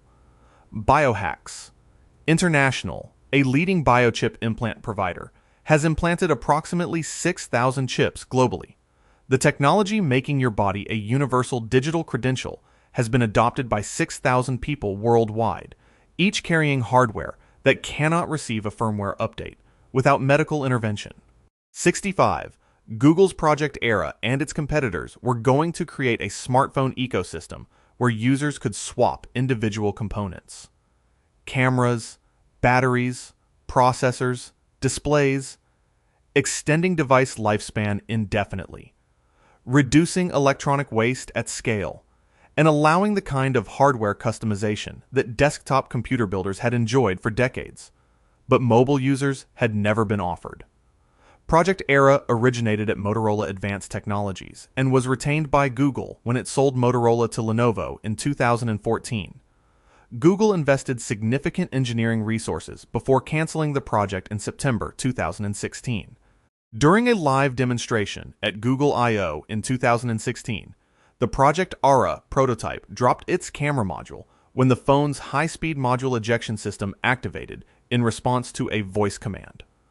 A failure mode that demonstrated the engineering challenge of high-speed modular connections in a device designed to be handled casually. Fairphone, a Dutch company, has produced a semi-modular smartphone with user-replaceable components since 2013. It sells in the tens of thousands of units annually in Europe, demonstrating that modular phone design is technically possible at a price premium with a defined niche market. The engineering trade-offs of modularity produce phones that are larger, heavier, and less structurally rigid than equivalent integrated devices, which is a cost the broader market has not been willing to pay across more than a decade of availability. 66. The Happy Fork was a connected eating utensil funded via Kickstarter, launched at $99, and presented at the Consumer Electronics Show in 2013 to substantial press coverage, framing it as a behavioral intervention device that would use real-time feedback on eating speed and fork-to-mouth frequency to promote mindful consumption, reduce caloric intake, and address overeating through data-driven cutlery. The fork measured the interval between bites and vibrated when the user was eating faster than the recommended 10-second interval between servings. It required charging via USB. Its companion app tracked meal duration, number of fork servings per session, and eating speed across meals over time. Data points whose actionability for most users attempting to change eating behavior is limited relative to the friction of remembering to charge your fork. The behavioral science premise that eating more slowly promotes satiety and reduces caloric intake is supported by research. The implementation premise that a vibrating fork is the correct intervention delivery mechanism for this behavior at scale was significantly less validated before or after launch. Smart spoon devices engineered for patients with essential tremor represent a legitimate medical application of sensor-equipped utensils. The consumer smart fork was discontinued because the primary barrier to eating more slowly is not the absence of vibrational feedback during meals. 67 internet-connected kitchen appliances, smart blenders, app-enabled toasters, Wi-Fi coffee makers, and camera-equipped ovens. We're going to transform cooking and food preparation through data connectivity, recipe integration, remote monitoring, and artificial intelligence that would learn your preferences, reduce cooking errors, and make the kitchen the most technologically sophisticated room in your home, rather than the least. June. Intelligent Oven launched in 2015 at $1,495, featuring an internal camera and AI food recognition designed to automatically set cooking time and temperature by identifying what was placed inside it. It received significant press coverage. The company was acquired by Weber in 2021. A 2018 Parks Associates study found that approximately 17% of smart appliance owners regularly used the connected features of their devices more than 1 month after purchase. The Smarter iKettle, an internet-connected kettle permitting users to remotely boil water from their phone, was demonstrated by security researcher Ken Munro in 2015 to be exploitable in a way that revealed the home Wi-Fi password of its owner to anyone within range, making a smart kettle a documented vector for home network compromise. The primary use case for smart kitchen appliances, as revealed by actual usage patterns, is receiving a notification when cooking is complete, a function the appliance's physical timer already provided. 68 electrochromic smart glass windows that transition from clear to opaque on electrical command were going to replace curtains, blinds, and conventional window coverings throughout commercial and residential construction, creating buildings that dynamically managed light and privacy without any physical window treatment. Responsive, architectural, and maintenance-free compared to the fabric and mechanical systems they would displace. Electrochromic glass products from companies including Sage Glass and View Inc. are commercially available and installed in notable buildings, including hospitals, airports, and corporate campuses. So the technology is real, and it works. View Inc. went public via SPAC in 2021 at a valuation of approximately $1.7 billion. In 2023, View filed for Chapter 11 bankruptcy. The cost of smart glass installation ranges from approximately $50 to $150 per square foot for the glass alone, compared to $3 to $10 per square foot for conventional window glass, plus $1 to $5 per square foot for roller blinds. Boeing uses electrochromic windows in the 787 Dreamliner in place of physical window shades. An implementation that works, costs significantly more than a shade, and requires electrical power to maintain its tinted state. Smart glass is a functioning technology that costs 50 times more than a window and a blind combined, which means its future remains primarily in buildings where architects are spending someone else's money.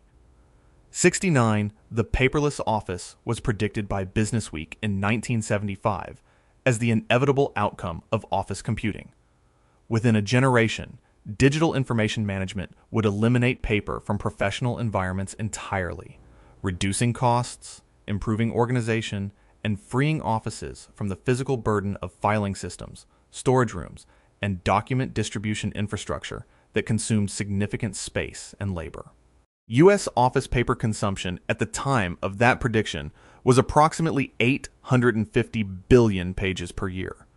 By 2000, it had grown to approximately 2.8 trillion pages. The introduction of the laser printer in the 1970s and 80s made producing paper documents dramatically faster and cheaper than before computers existed, directly stimulating paper consumption rather than reducing it. The mechanism of the paperless office's failure was the technology intended to create it. Computers made printing so easy and inexpensive that people printed more, not less. U.S. office paper consumption began declining in the early 2000s, not because the paperless office became reality, but because email reduced the need to print and distribute memos and digital document management matured. The paperless office prediction was wrong through the specific mechanism of its own implementation. Office computers tripled paper consumption before eventually contributing to its decline, which is a 40-year detour that the 1975 prediction did not anticipate. 70.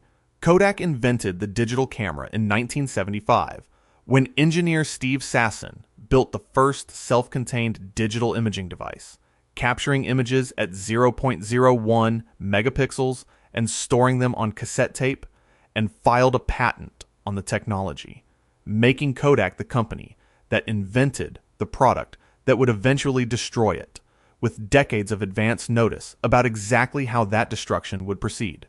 Kodak's own internal market research in the 1980s accurately predicted that digital photography would displace film within 10 to 15 years. The company used that information to prepare for managed decline rather than to accelerate digital adoption, a decision that was rational from a quarterly earnings perspective because film and processing were extraordinarily profitable at margins that digital photography could not replicate. Cannibalizing that business had an immediate, certain cost against a future gain that was certain in direction but uncertain in timing. Kodak filed for bankruptcy in January 2012.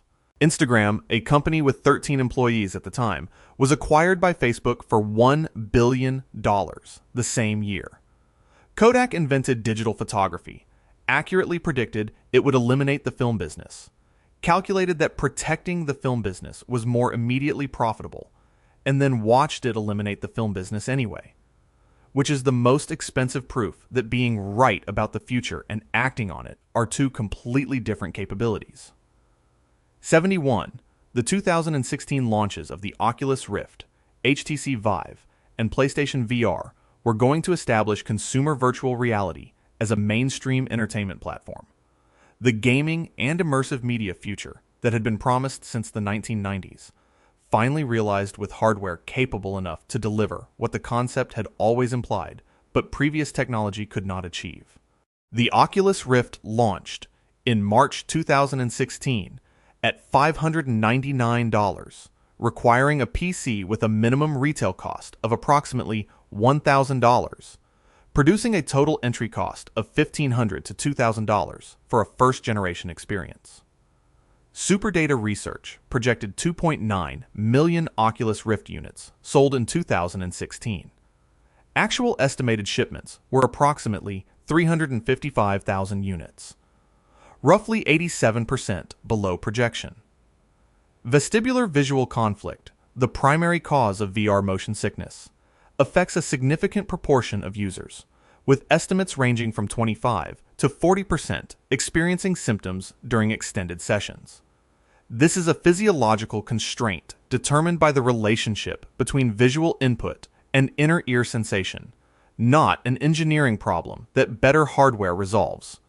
PlayStation VR 2 launched in 2023 at $549 and was acknowledged by Sony as underperforming sales expectations within months of launch. The mainstream consumer VR moment achieved sales 87% below projection and made a third of its users nauseous. 72 in 2015 and 2016, Tesla, Waymo, Uber, and GM Cruise all stated publicly and with specificity that fully autonomous Level 5 self-driving vehicles would be commercially available to consumers by 2020 or 2021, not as a speculative horizon, but as a product timeline against which engineering teams were actively working. Elon Musk stated in 2015 that Tesla would have fully autonomous cross-country driving capability by 2017. In 2016, he said a Tesla would drive itself from Los Angeles to New York by the end of 2017. Neither occurred. GM Cruise deployed commercial robotaxis in San Francisco. In October 2023, a Cruise vehicle struck a pedestrian who had already been hit by another car, dragged her 20 feet, and failed to respond correctly to the incident. GM suspended all Cruise robotaxi operations and took a $1.9 billion write-down on the business. Tesla's full self-driving product is SAE Level 2 automation, requiring driver attention and intervention, despite the name. Waymo operates within defined geographic boundaries in specific weather conditions in 3 U.S. cities. Level 4 automation in constrained domains, not the Level 5 everywhere that was promised. The industry promised fully autonomous cars by 2020 and is in 2024 offering robotaxis in 3 cities when it isn't raining. 73. IBM Food Trust, developed with Walmart as its anchor partner and launched in 2018, was the most prominent enterprise blockchain supply chain initiative of its era, designed to create an immutable, decentralized ledger of every food product's journey from farm to store shelf, reducing the time to trace contamination sources from days to seconds, and bringing transparency to supply chains worth trillions of dollars. Walmart's subsequent internal analysis reportedly found that a conventional centralized database could achieve the same food tracing functionality at lower cost and with less operational complexity. Blockchain's specific value: decentralized immutability that allows parties who distrust each other to transact without a central authority. Provides no advantage in a Walmart-controlled supply chain where Walmart is already the central authority that all participants already trust. The technology's strongest argument was being applied to a problem whose structure made the argument irrelevant. Maersk and IBM jointly developed TradeLens, a blockchain-based shipping logistics platform, in 2018. TradeLens was shut down in November 2022 after failing to achieve the industry-wide adoption required for its network effects to materialize. IBM Food Trust wound down in 2022. Blockchain was going to revolutionize supply chains by eliminating the need for a trusted central authority in systems that already had one. 74. Replika and similar AI companion apps were going to provide genuine emotional support to isolated individuals, reduce loneliness at scale, and offer an always available alternative to human social connection that would be particularly valuable during periods of social disruption. A compassionate technology application that would make mental health support more accessible and address documented epidemics of loneliness in developed societies. Replika was founded in 2017 by Luca Inc., allows users to create personalized AI companions, and has been downloaded over 20 million times. Many users reported sustained emotional reliance on Replika during the COVID-19 pandemic isolation period. In February 2023, Replika restricted certain romantic interaction features due to regulatory pressure from the Italian Data Protection Authority. Users who had maintained long-term relationships with their AI companions reported distress consistent with relationship loss following the update. A Reddit community of Replika users posted thousands of messages in the days following the change, describing grief, depression, and a sense of loss that mental health professionals publicly noted resembled clinical bereavement responses, rather than consumer disappointment about a software change. The ethical problem the update revealed is structural: designing a product to maximize emotional engagement, and then updating it creates a dynamic where the company controls the continuity of emotional bonds that users formed based on the product's own design incentives. 75 smartwatch health monitoring features, blood oxygen sensors, ECG capabilities, continuous heart rate monitoring, and stress detection algorithms. We're going to provide every person with a continuous cardiac monitoring capability equivalent to clinical instruments, making population-scale health surveillance a consumer product and giving individuals the kind of real-time biological data previously available only in clinical settings with medical equipment and trained interpretation. The FDA has not cleared most smartwatch health sensors for diagnostic use.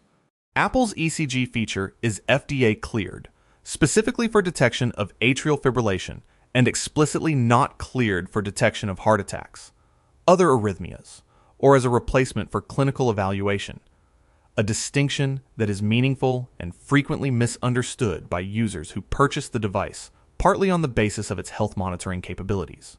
A 2021 study published in NPJ Digital Medicine found that optical blood oxygen sensors in consumer wearables, including Apple Watch and Fitbit devices, showed systematic inaccuracy in participants with darker skin pigmentation, potentially underestimating dangerously low oxygen levels in the population where accurate measurement was most consequential.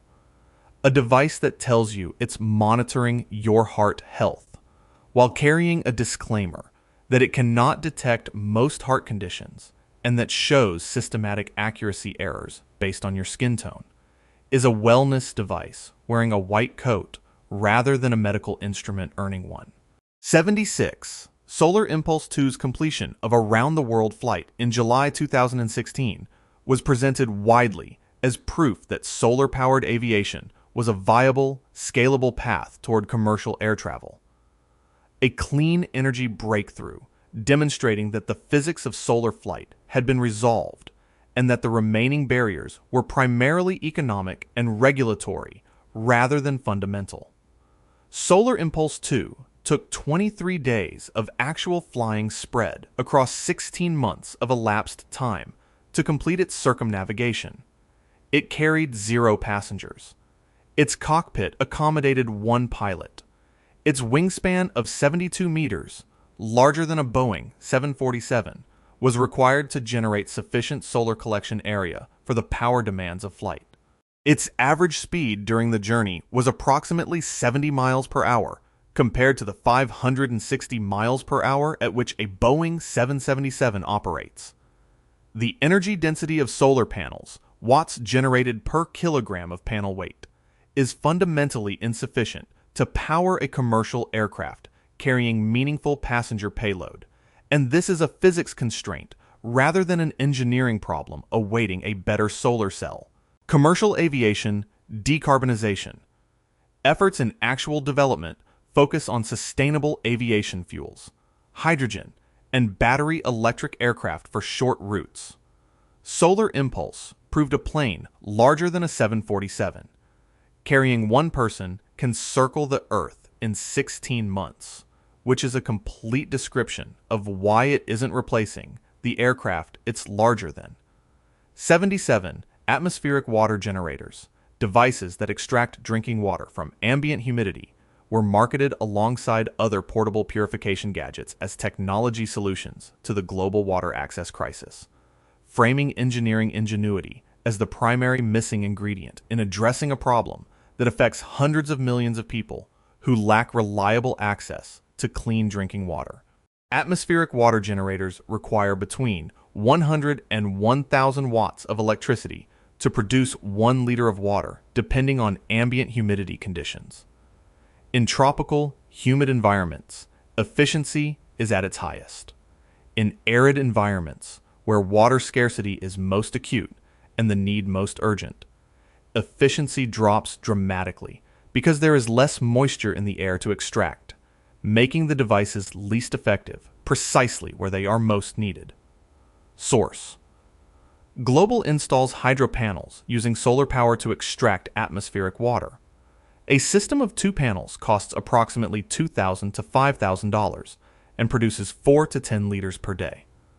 Roughly the drinking water requirement for 1 person at hardware costs of thousands of dollars.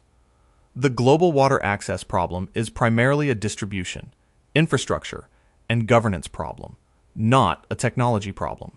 Regions with water scarcity typically have water sources requiring infrastructure investment and political will to access. Solving an infrastructure problem with a consumer device that works best where the infrastructure problem is least severe is not a solution. It is a product.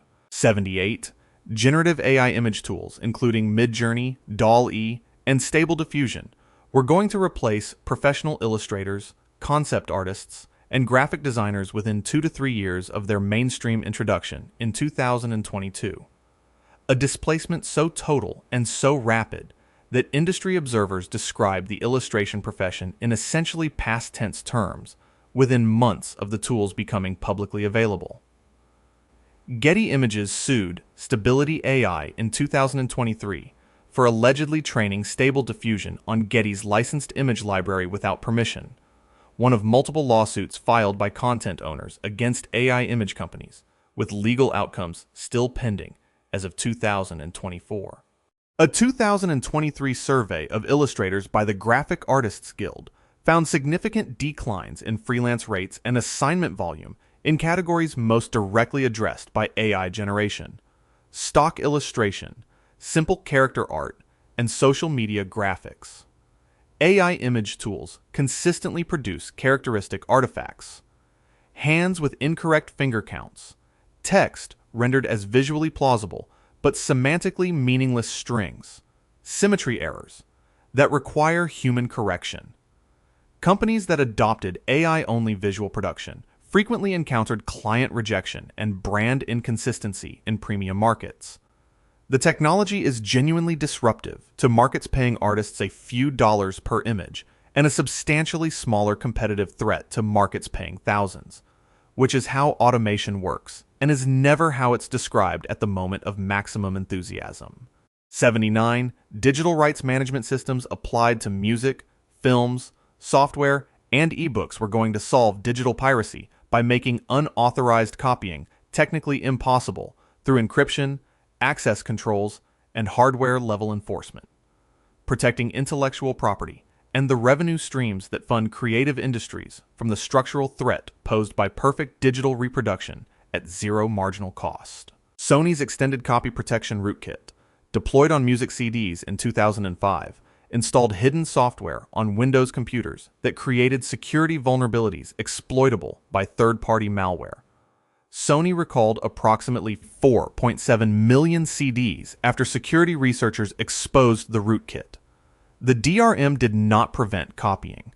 It created a cybersecurity incident affecting the computers of paying customers who had purchased the product legitimately. Apple's FairPlay DRM for iTunes Music was defeated by reverse engineering within weeks of its introduction. Apple removed DRM from iTunes Music in 2009. Industry research found no measurable increase in unauthorized copying following the removal. Steam's de novo DRM for PC games is routinely defeated within days to weeks of major title releases, despite being the most sophisticated consumer software DRM currently deployed. Every DRM system in consumer media history has been defeated.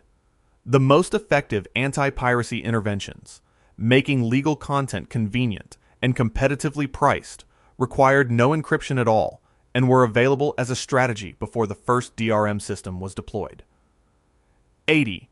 Boom Supersonic and its Overture aircraft were going to restore commercial supersonic travel by 2029, a faster, more sustainable successor to the Concorde, making transatlantic flights under 4 hours commercially viable, with conditional orders from United Airlines and American Airlines suggesting the airline industry had reached the same conclusion about the category's commercial viability.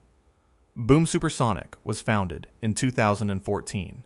The XB-1 demonstrator, a 1/3 scale technology demonstrator, first flew on March 22, 2024, approximately 7 years after it was originally projected to fly. It achieved transonic, but not supersonic speeds in initial test flights. United Airlines announced a conditional order for 15 Overture aircraft in 2021. American Airlines announced a conditional order for 20 aircraft in 2022. Conditional orders require further milestones before becoming purchase obligations and do not represent the same commercial commitment as firm orders. Overture is designed to fly at Mach 1.7 over water, as supersonic flight over land remains banned in most countries due to sonic boom regulations. The Concorde was retired in 2003 due to operational economics. Fuel consumption per passenger was approximately 5 times higher than subsonic jets. Overture's projected fuel economics have not been independently verified at scale. Supersonic commercial aviation has been arriving within 5 to 8 years since 2014.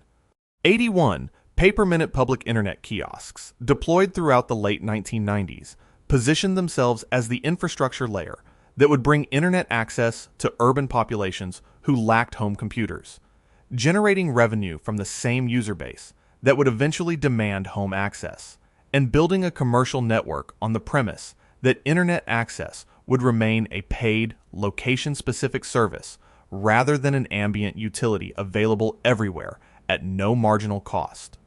The business model required that cellular smartphones not become ubiquitous, and that municipal Wi-Fi not become free, and that the population of people without home internet access remain stable rather than rapidly shrinking as connection costs dropped.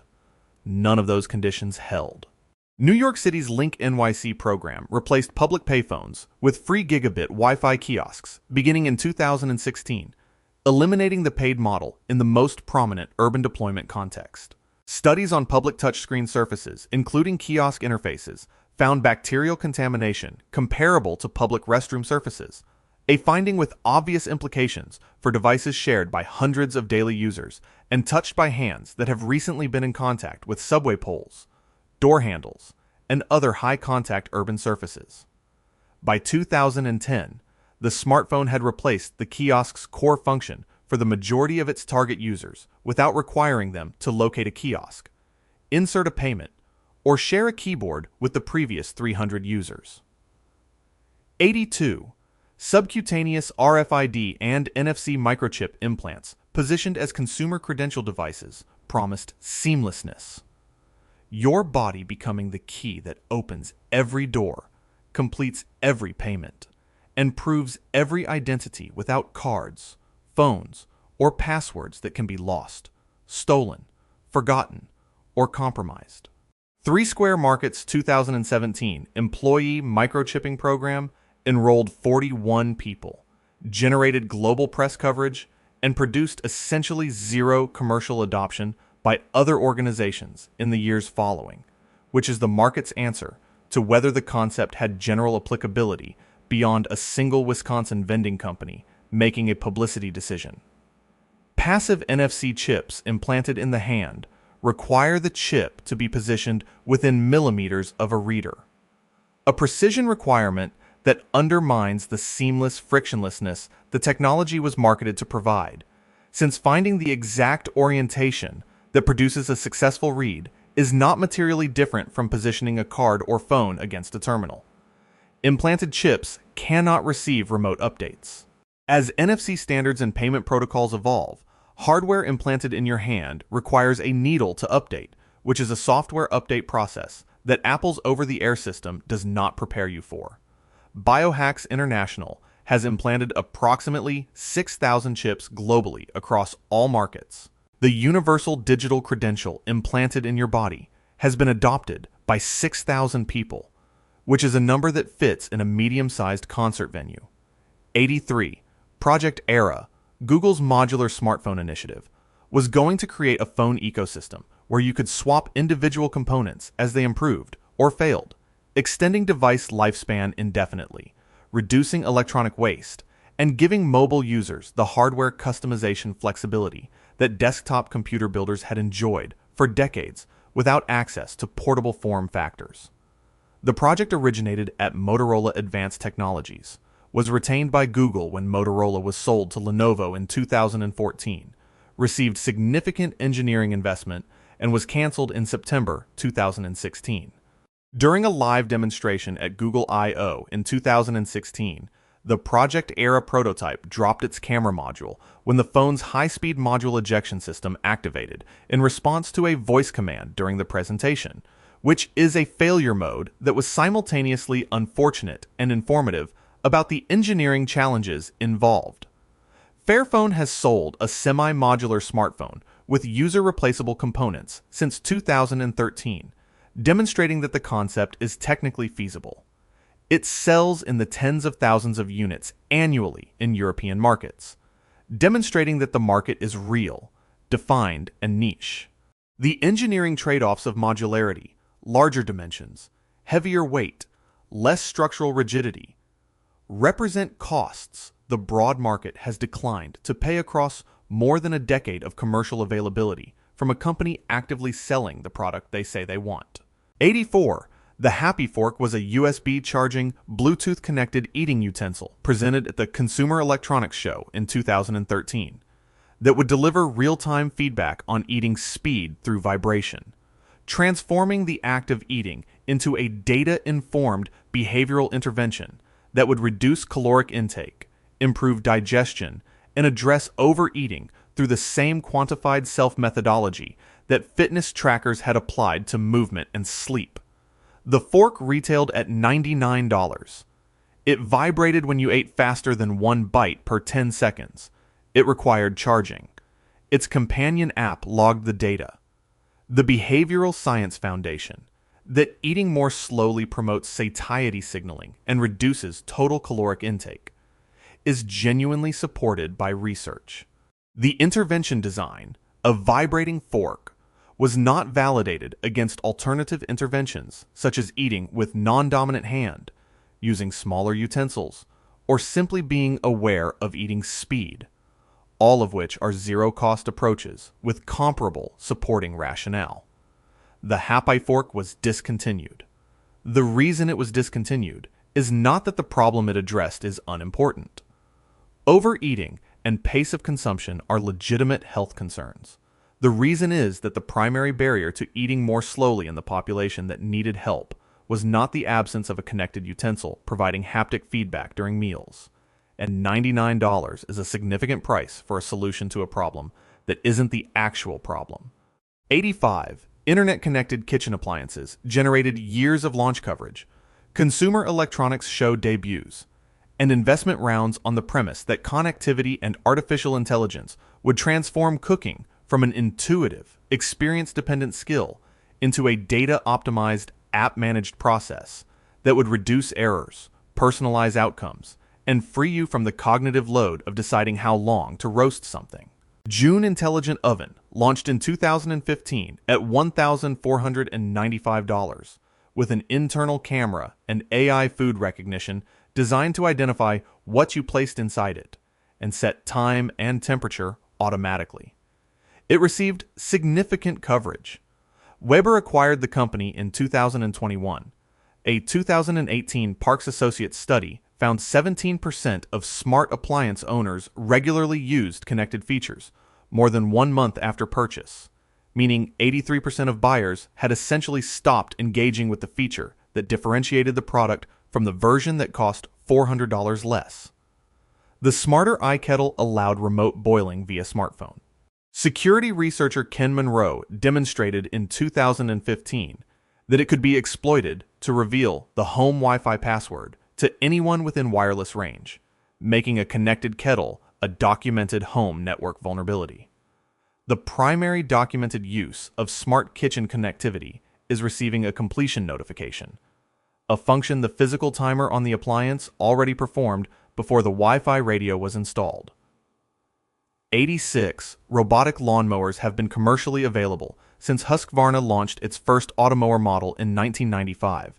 Nearly 30 years of market presence, continuous engineering refinement, and successive product generations, which is a timeline long enough to constitute a genuine commercial verdict rather than an emerging technology awaiting its breakthrough moment. That verdict is approximately 5 to 10% market penetration in Europe, where robotic mowers are most popular, and significantly less in North America. Most current models require installation of a physical perimeter wire buried around the entire lawn boundary, a process taking several hours or requiring professional installation at additional cost. The robots work by making frequent small cuts, daily or every few days, rather than the periodic full cut of a conventional mower, meaning the lawn must be available for regular autonomous operation, and the device must be retrieved from potential theft, rain damage, or mechanical failure between sessions. Husqvarna Automower units have been subject to organized theft rings in Sweden, where they are most common because stolen units can be rendered operational by resetting the pin, a specific crime category the product created that did not exist before the product existed. The robotic lawnmower has been commercially available for 30 years and achieved 5% market share in its strongest markets, which is not failure, but is also not the outcome each new product generation's launch event describes as imminent. 87. Three-dimensional bioprinting of human organs, using bioinks containing living cells to print replacement hearts, kidneys, and livers layer by layer, was going to solve the organ transplant shortage within 10 to 15 years, a timeline announced by bioprinting companies and amplified by science journalism beginning in the early 2000s and repeated with updated projected dates approximately every 3 years since. Organovo, the most prominent public bioprinting company, raised significant funding in the early 2000s and teens on the premise of printed tissue for transplantation. By 2019, Organovo had pivoted from transplantation to selling printed liver tissue for pharmaceutical toxicity testing, a genuinely useful application that is not a replacement organ and does not address the transplant shortage the company's original positioning described. The vascularization problem remains unsolved. A solid organ requires a dense network of capillaries to deliver oxygen to cells throughout its volume, and printing a structure with the geometric complexity of a kidney's vasculature at capillary scale is beyond current bioprinting resolution and material capability. In 2023, researchers achieved implantation of a bioprinted ear structure in a human patient, cartilaginous tissue without complex vascularization requirements, which is a genuine milestone for simple structures and an accurate description of how far the field remains from solid organ replacement. 88. Personal safety wearables, Reveler, Cuff, WearSafe, and a field of similar devices marketed primarily to women. We're going to provide instant emergency response capability through discrete wearable panic buttons, using connectivity to summon help faster than a phone could be unlocked and dialed in a situation where speed of response was the variable that determined outcome. Reveler raised $2.5 million in funding and sold wearable alert devices before shutting down in 2018. Cuff raised $4 million in 2014 and ceased operations in 2016. The category's commercial collapse was not primarily a failure of product design or marketing. Apple introduced Emergency SOS in iOS 11 in 2017, which allowed pressing the power button 5 times to automatically call emergency services and notify designated contacts. Google introduced equivalent functionality on Android in 2018. The operating system update of the device, already in every potential customer's pocket, solved the core problem more effectively and for free, which is a competitive dynamic that no hardware startup can survive, regardless of product quality. The category has since migrated toward medical alert systems for elderly users and GPS tracking devices for children. Specific applications where the smartphone is genuinely insufficient rather than simply inconvenient to access in a moment of stress. 89. Autonomous agricultural robots, precision weeding, harvesting, and planting machines from companies including Iron Ox, Agrobot, and Abundant Robotics. We're going to address labor shortages in agriculture, reduce chemical inputs through precision application, and transform farming within 5 years of their announced commercial timelines, which were stated with specificity by multiple companies raising significant capital between 2017 and 2022. Abundant Robotics raised $15 million for an apple-picking vacuum robot designed to identify ripe fruit among leaves, reach into complex canopy structures, and handle fruit without bruising. The company shut down in June 2022 after failing to achieve the picking speed and accuracy required for commercial viability. Human agricultural pickers can harvest approximately 300 pounds of strawberries per hour. Current robotic pickers achieve a fraction of that speed at a higher cost per unit picked than human labor in most markets, which is the opposite economic relationship required for commercial adoption. Iron Ox operates robotic greenhouse farming facilities and has raised approximately $100 million. Greenhouse robotics are more tractable than open field robotics because controlled environments eliminate the variability that defeats current autonomous systems. Swarm robotics for precision herbicide application and soil sensing has achieved more commercial traction than picking robots, suggesting tasks requiring precision sensing are more tractable than tasks requiring human-level manual dexterity. 90.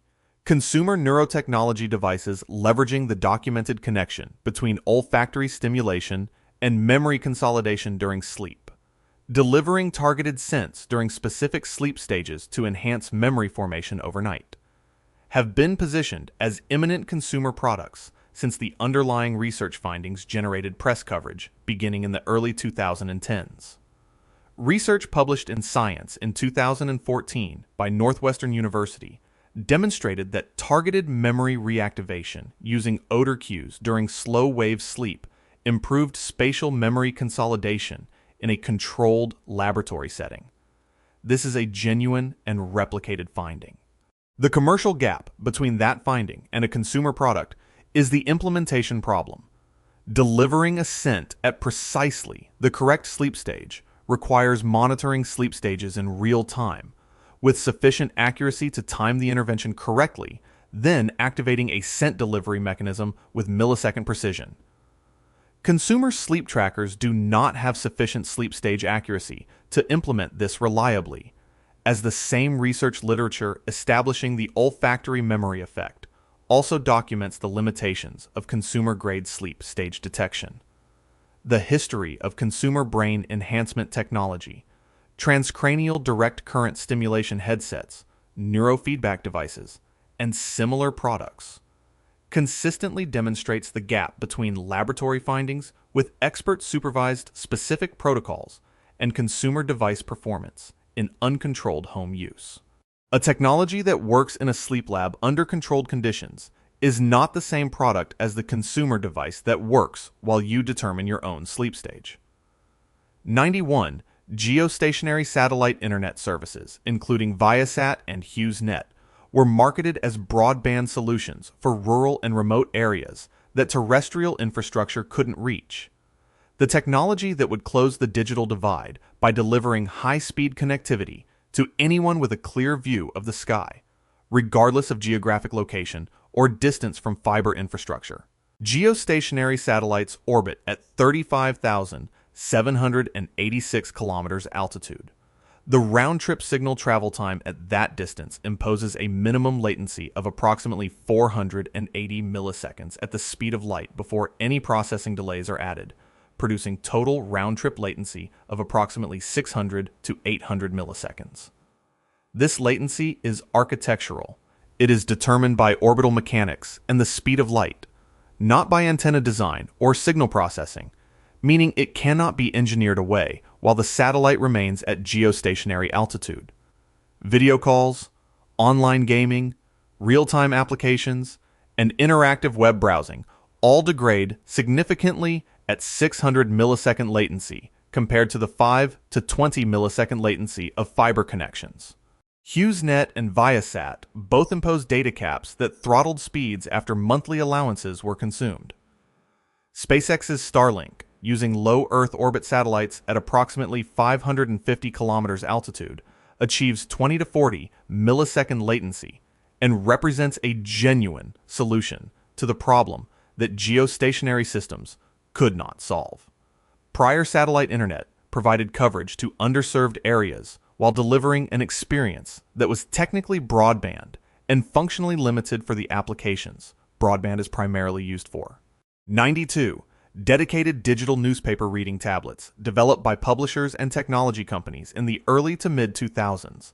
Devices designed to display newspaper content in a format approximating the physical paper experience were going to replace print subscriptions, preserve the newspaper reading habit in a digital format, and provide the economic bridge the industry needed to survive the transition from print advertising revenue to digital. The iLead, launched by IREX Technologies in 2006 at $699, was designed partly for digital newspaper subscriptions. IREX Technologies filed for bankruptcy in 2010. The Plastic Logic QE Pro Reader was announced at the Consumer Electronics Show in 2010 at $649 to $799 as a business-focused digital newspaper device and was canceled before reaching mass retail following the iPad's announcement that same month. The newspaper industry's financial crisis was not a device design problem. U.S. newspaper print advertising revenue declined from approximately $47 billion in 2000 to approximately $8.7 billion in 2018. And that decline was driven by the structural shift of advertising spending to Google and Facebook, a migration that no reading tablet could have addressed because the advertisers were not leaving newspapers for a different reading surface. They were leaving for a different targeting capability entirely. 93 ultrasonic pest repeller devices, small plug-in electronics emitting high-frequency sound waves, claim to drive rodents and insects out of your home without chemicals, traps, or any active intervention beyond inserting the device into a wall outlet, have been sold continuously since the 1980s and continue generating hundreds of millions of dollars in annual global sales, despite a consistent and well-documented absence of evidence that they work. The Federal Trade Commission issued letters to ultrasonic pest repeller manufacturers in 2001 and has taken enforcement action against specific companies for deceptive advertising, requiring scientific substantiation for efficacy claims that was consistently unavailable because the underlying efficacy was not demonstrated.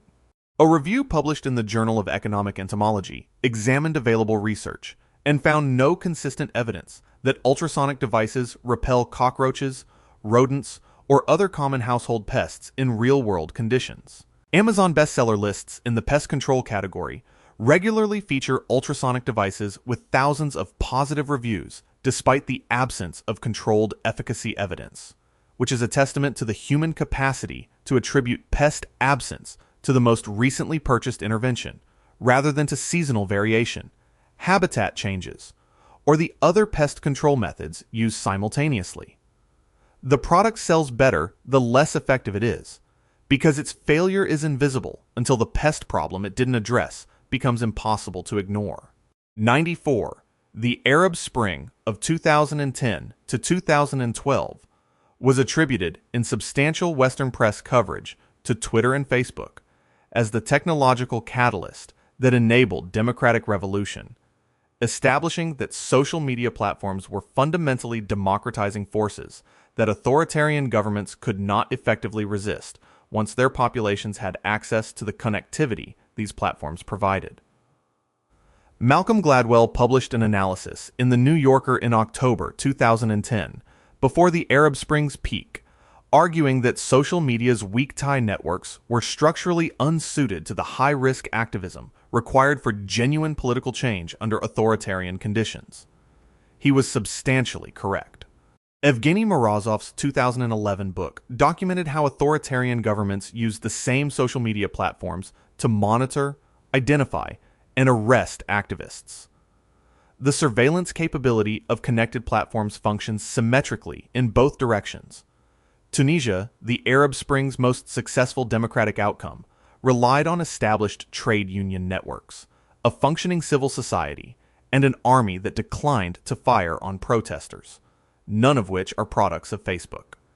Egypt's post-Mubarak transition produced a military coup in 2013, establishing a government widely characterized as more repressive than its predecessor.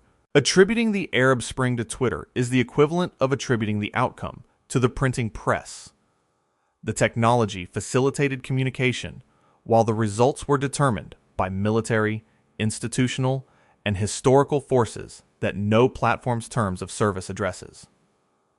95. Electric skateboards and self-balancing personal electric mobility devices, boosted boards, one-wheels, electric unicycles, were going to solve urban last-mile transportation by providing a clean, personal, direct-to-destination alternative to car trips and overcrowded transit that was fast enough to be useful, small enough to carry, and accessible enough to reach mainstream adoption within 5 years of commercial availability.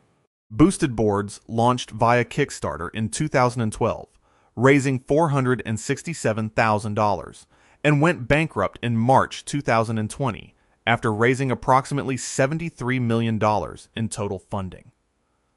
The legal status of electric skateboards in most U.S. cities makes them difficult to use where they are most useful. Prohibited from sidewalks because they move too fast for pedestrian environments, and not permitted on roads in most jurisdictions because they lack lights, mirrors, and registration, leaving bike lanes as the default operational environment where they are tolerated inconsistently. One Wheel faced multiple wrongful death lawsuits and a Consumer Product Safety Commission recall, with Future Motion initially declining to install what plaintiffs described as a basic software safety feature. The standing on a moving platform form factor creates a skill barrier that makes electric skateboards categorically different from bicycles in terms of accessibility across age groups and physical conditions. The category solved last-mile transport for a narrow demographic in cities that haven't yet determined where riding is permitted. 96. The Microsoft Kin 1 and Kin 2 were designed for teenagers, built on the foundation of a $500 million acquisition, developed over approximately 2 years of engineering effort, launched in May 2010, and discontinued on June 30th, 2010, 48 days after commercial availability, without ever expanding beyond the United States market. Verizon required a full smartphone data plan costing approximately $30 additional per month above a standard phone plan for a device specifically marketed at teenagers whose parents were paying the bills, which is a pricing decision that should have generated more internal resistance than it apparently did before reaching retail. The Kin could not run applications from the Windows Phone marketplace. It could not run third-party applications of any kind. It launched without the ability to synchronize with Outlook, which is a Microsoft product, built by a Microsoft division, running on a Microsoft platform. Analyst estimates placed total sales across both models in the low thousands of units, which is a number that does not justify a press release, let alone a product line. Microsoft spent $500 million acquiring Danger Incorporated, 2 years developing its output, and 48 days confirming the market's position on that output, which is an unusually expensive and time-consuming way to receive information that a structured consumer test with a few dozen teenagers would have provided at a fraction of the investment. 97. The QCat was a cat-shaped USB barcode scanner produced by Digital Convergence Corporation and distributed for free through partnerships with Forbes, Wired, Radio Shack, and other major publications and retailers in 1999 and 2000, allowing users to scan barcodes in print advertisements to instantly visit associated websites. A physical-to-digital bridge that the company believed represented a fundamentally new media interaction model worth approximately $185 million in investor capital. The privacy problem was identified immediately. The QCat transmitted a unique encrypted hardware identifier with every scan, building a profile of which specific device's owner was reading, which magazines, and scanning which product barcodes without disclosing this data collection in terms that most users would recognize as surveillance. The hacker community reverse-engineered the QCat's encoding scheme and published decoding tools within days of the hardware reaching the public, circumventing the tracking mechanism entirely and removing the commercial rationale for the free distribution model in the process. Digital Convergence filed for bankruptcy in 2000. 15 million units of remaining inventory sold in bulk for approximately 1 cent per unit, which means the entire remaining physical asset base of a company that had raised $185 million was liquidated for approximately $150,000. Distributing a free cat-shaped device that tracked your reading habits assumed that people would not notice, and the hacker community noticed within 72 hours. 98. Geostationary satellite internet's promise of rural broadband was delivered with a latency of 600 to 800 milliseconds that made it technically broadband and practically limited for video calls, gaming, and interactive applications, which is a distinction the marketing materials did not emphasize, with the same clarity as the coverage maps showing your location within the service area. The Iridium satellite phone network was built for $5 billion, launched commercially in November 1998, and filed for bankruptcy in August 1999, 9 months after commercial launch. Because cellular networks had expanded so dramatically during the 11 years it took to build that the addressable market for $3,000 handsets with $7 per minute calls had shrunk to a fraction of the original projections. The network was nearly deorbited before a private equity group purchased it for $25 million, which is 0.5% of construction cost. SpaceX's Starlink demonstrated that the orbital altitude problem was solvable. Low Earth orbit satellites at 550 kilometers achieved 20 to 40 millisecond latency instead of 600, but required a company with a reusable rocket program to make the economics of deploying hundreds of satellites viable. The distance between satellite internet will close the digital divide, and satellite internet closes the digital divide turned out to be approximately 35,000 kilometers of orbital altitude and 20 years of launch cost reduction. 99. Solid-state batteries have been 3 to 5 years from automotive commercialization since approximately 2015, a timeline that has survived QuantumScape's $16 billion peak SPAC valuation, multiple Toyota press releases with successively revised target dates, and an Scorpion Capital short seller report alleging that QuantumScape's published results were not reproducible at commercially relevant scale, all without the timeline itself becoming shorter in a way that reflects the intervening years of engineering work. QuantumScape went public in November 2020 at a peak market capitalization of approximately $16 billion. The company had no commercial product, no manufacturing facility at automotive scale, and had released only small cell laboratory data. The stock declined approximately 80% from peak by mid-2021, following the short seller report. Toyota announced in 2023 a solid-state battery electric vehicle target of 2027 to 2028, having previously announced 2025 as the target date. The core engineering challenge: solid-state electrolytes are brittle, expand, and contract during charge cycles, creating mechanical stress at interfaces, and require manufacturing tolerances not yet achievable at automotive scale and cost, has not changed between announcement cycles. Only the date attached to overcoming it has changed, consistently moving forward by approximately the same interval as the time elapsed since the previous announcement. 100.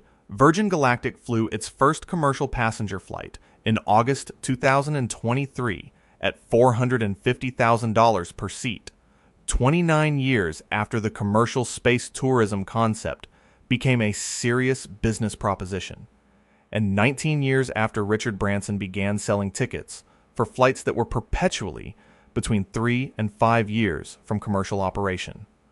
The company suspended commercial flights 1 month after the inaugural passenger flight for scheduled maintenance, subsequently announced that VSS Unity would be retired entirely in favor of a next-generation Delta-class vehicle not expected before 2026, and revealed that the product customers had been waiting decades for would require additional years of development before its replacement was available. Blue Origin flew Jeff Bezos on New Shepard's first crewed flight in July 2021 at an altitude just above the Kármán line, achieving approximately 4 minutes of weightlessness before landing in the Texas desert. New Shepard was grounded following a September 2022 uncrewed mission anomaly and returned to flight in 2023. The commercial aviation analogy that space tourism companies consistently invoke fails at the fundamental physics. Jet fuel costs decline through engineering iteration at a rate that rocket propulsion, constrained by exhaust velocity limits, cannot match. Space tourism for non-billionaires is available exclusively at $450,000 for 4 minutes, which is a price-to-experience ratio that commercial aviation reached in approximately 1919 and has been declining from ever since. 101. Whatever technology is currently being announced as the definitive next platform, the one that will change everything, make your current devices obsolete, and restructure entire industries before you finish paying off the last device you bought, because someone told you it would change everything, is being described using vocabulary that has never once reliably predicted the outcome it describes. The phrase, "this changes everything," has been applied to the Segway, Google Glass, three-dimensional television, the metaverse, non-fungible tokens, and every major product launch examined in this video. It has not accurately described what followed in any of those cases. The pattern is consistent. A technology demonstration generates press coverage using future tense certainty. Analysts produce market-size projections based on adoption curves from previous categories that don't apply. Investors fund companies at valuations reflecting the projected future rather than the demonstrated present, and the outcome is determined by physics, economics, human behavior, and regulation, none of which appear in the press release. The technologies that actually changed everything, the internet, the smartphone, GPS navigation, were initially underestimated by press and investors, not greeted with unanimous declarations of imminent civilizational transformation. You now have a reference library of 101 things that were going to change the world, and didn't, which is not a reason to stop believing in progress. It is a calibration tool for the next time someone says those 3 words with that specific tone of absolute certainty. If you want to see more, click the video on screen now.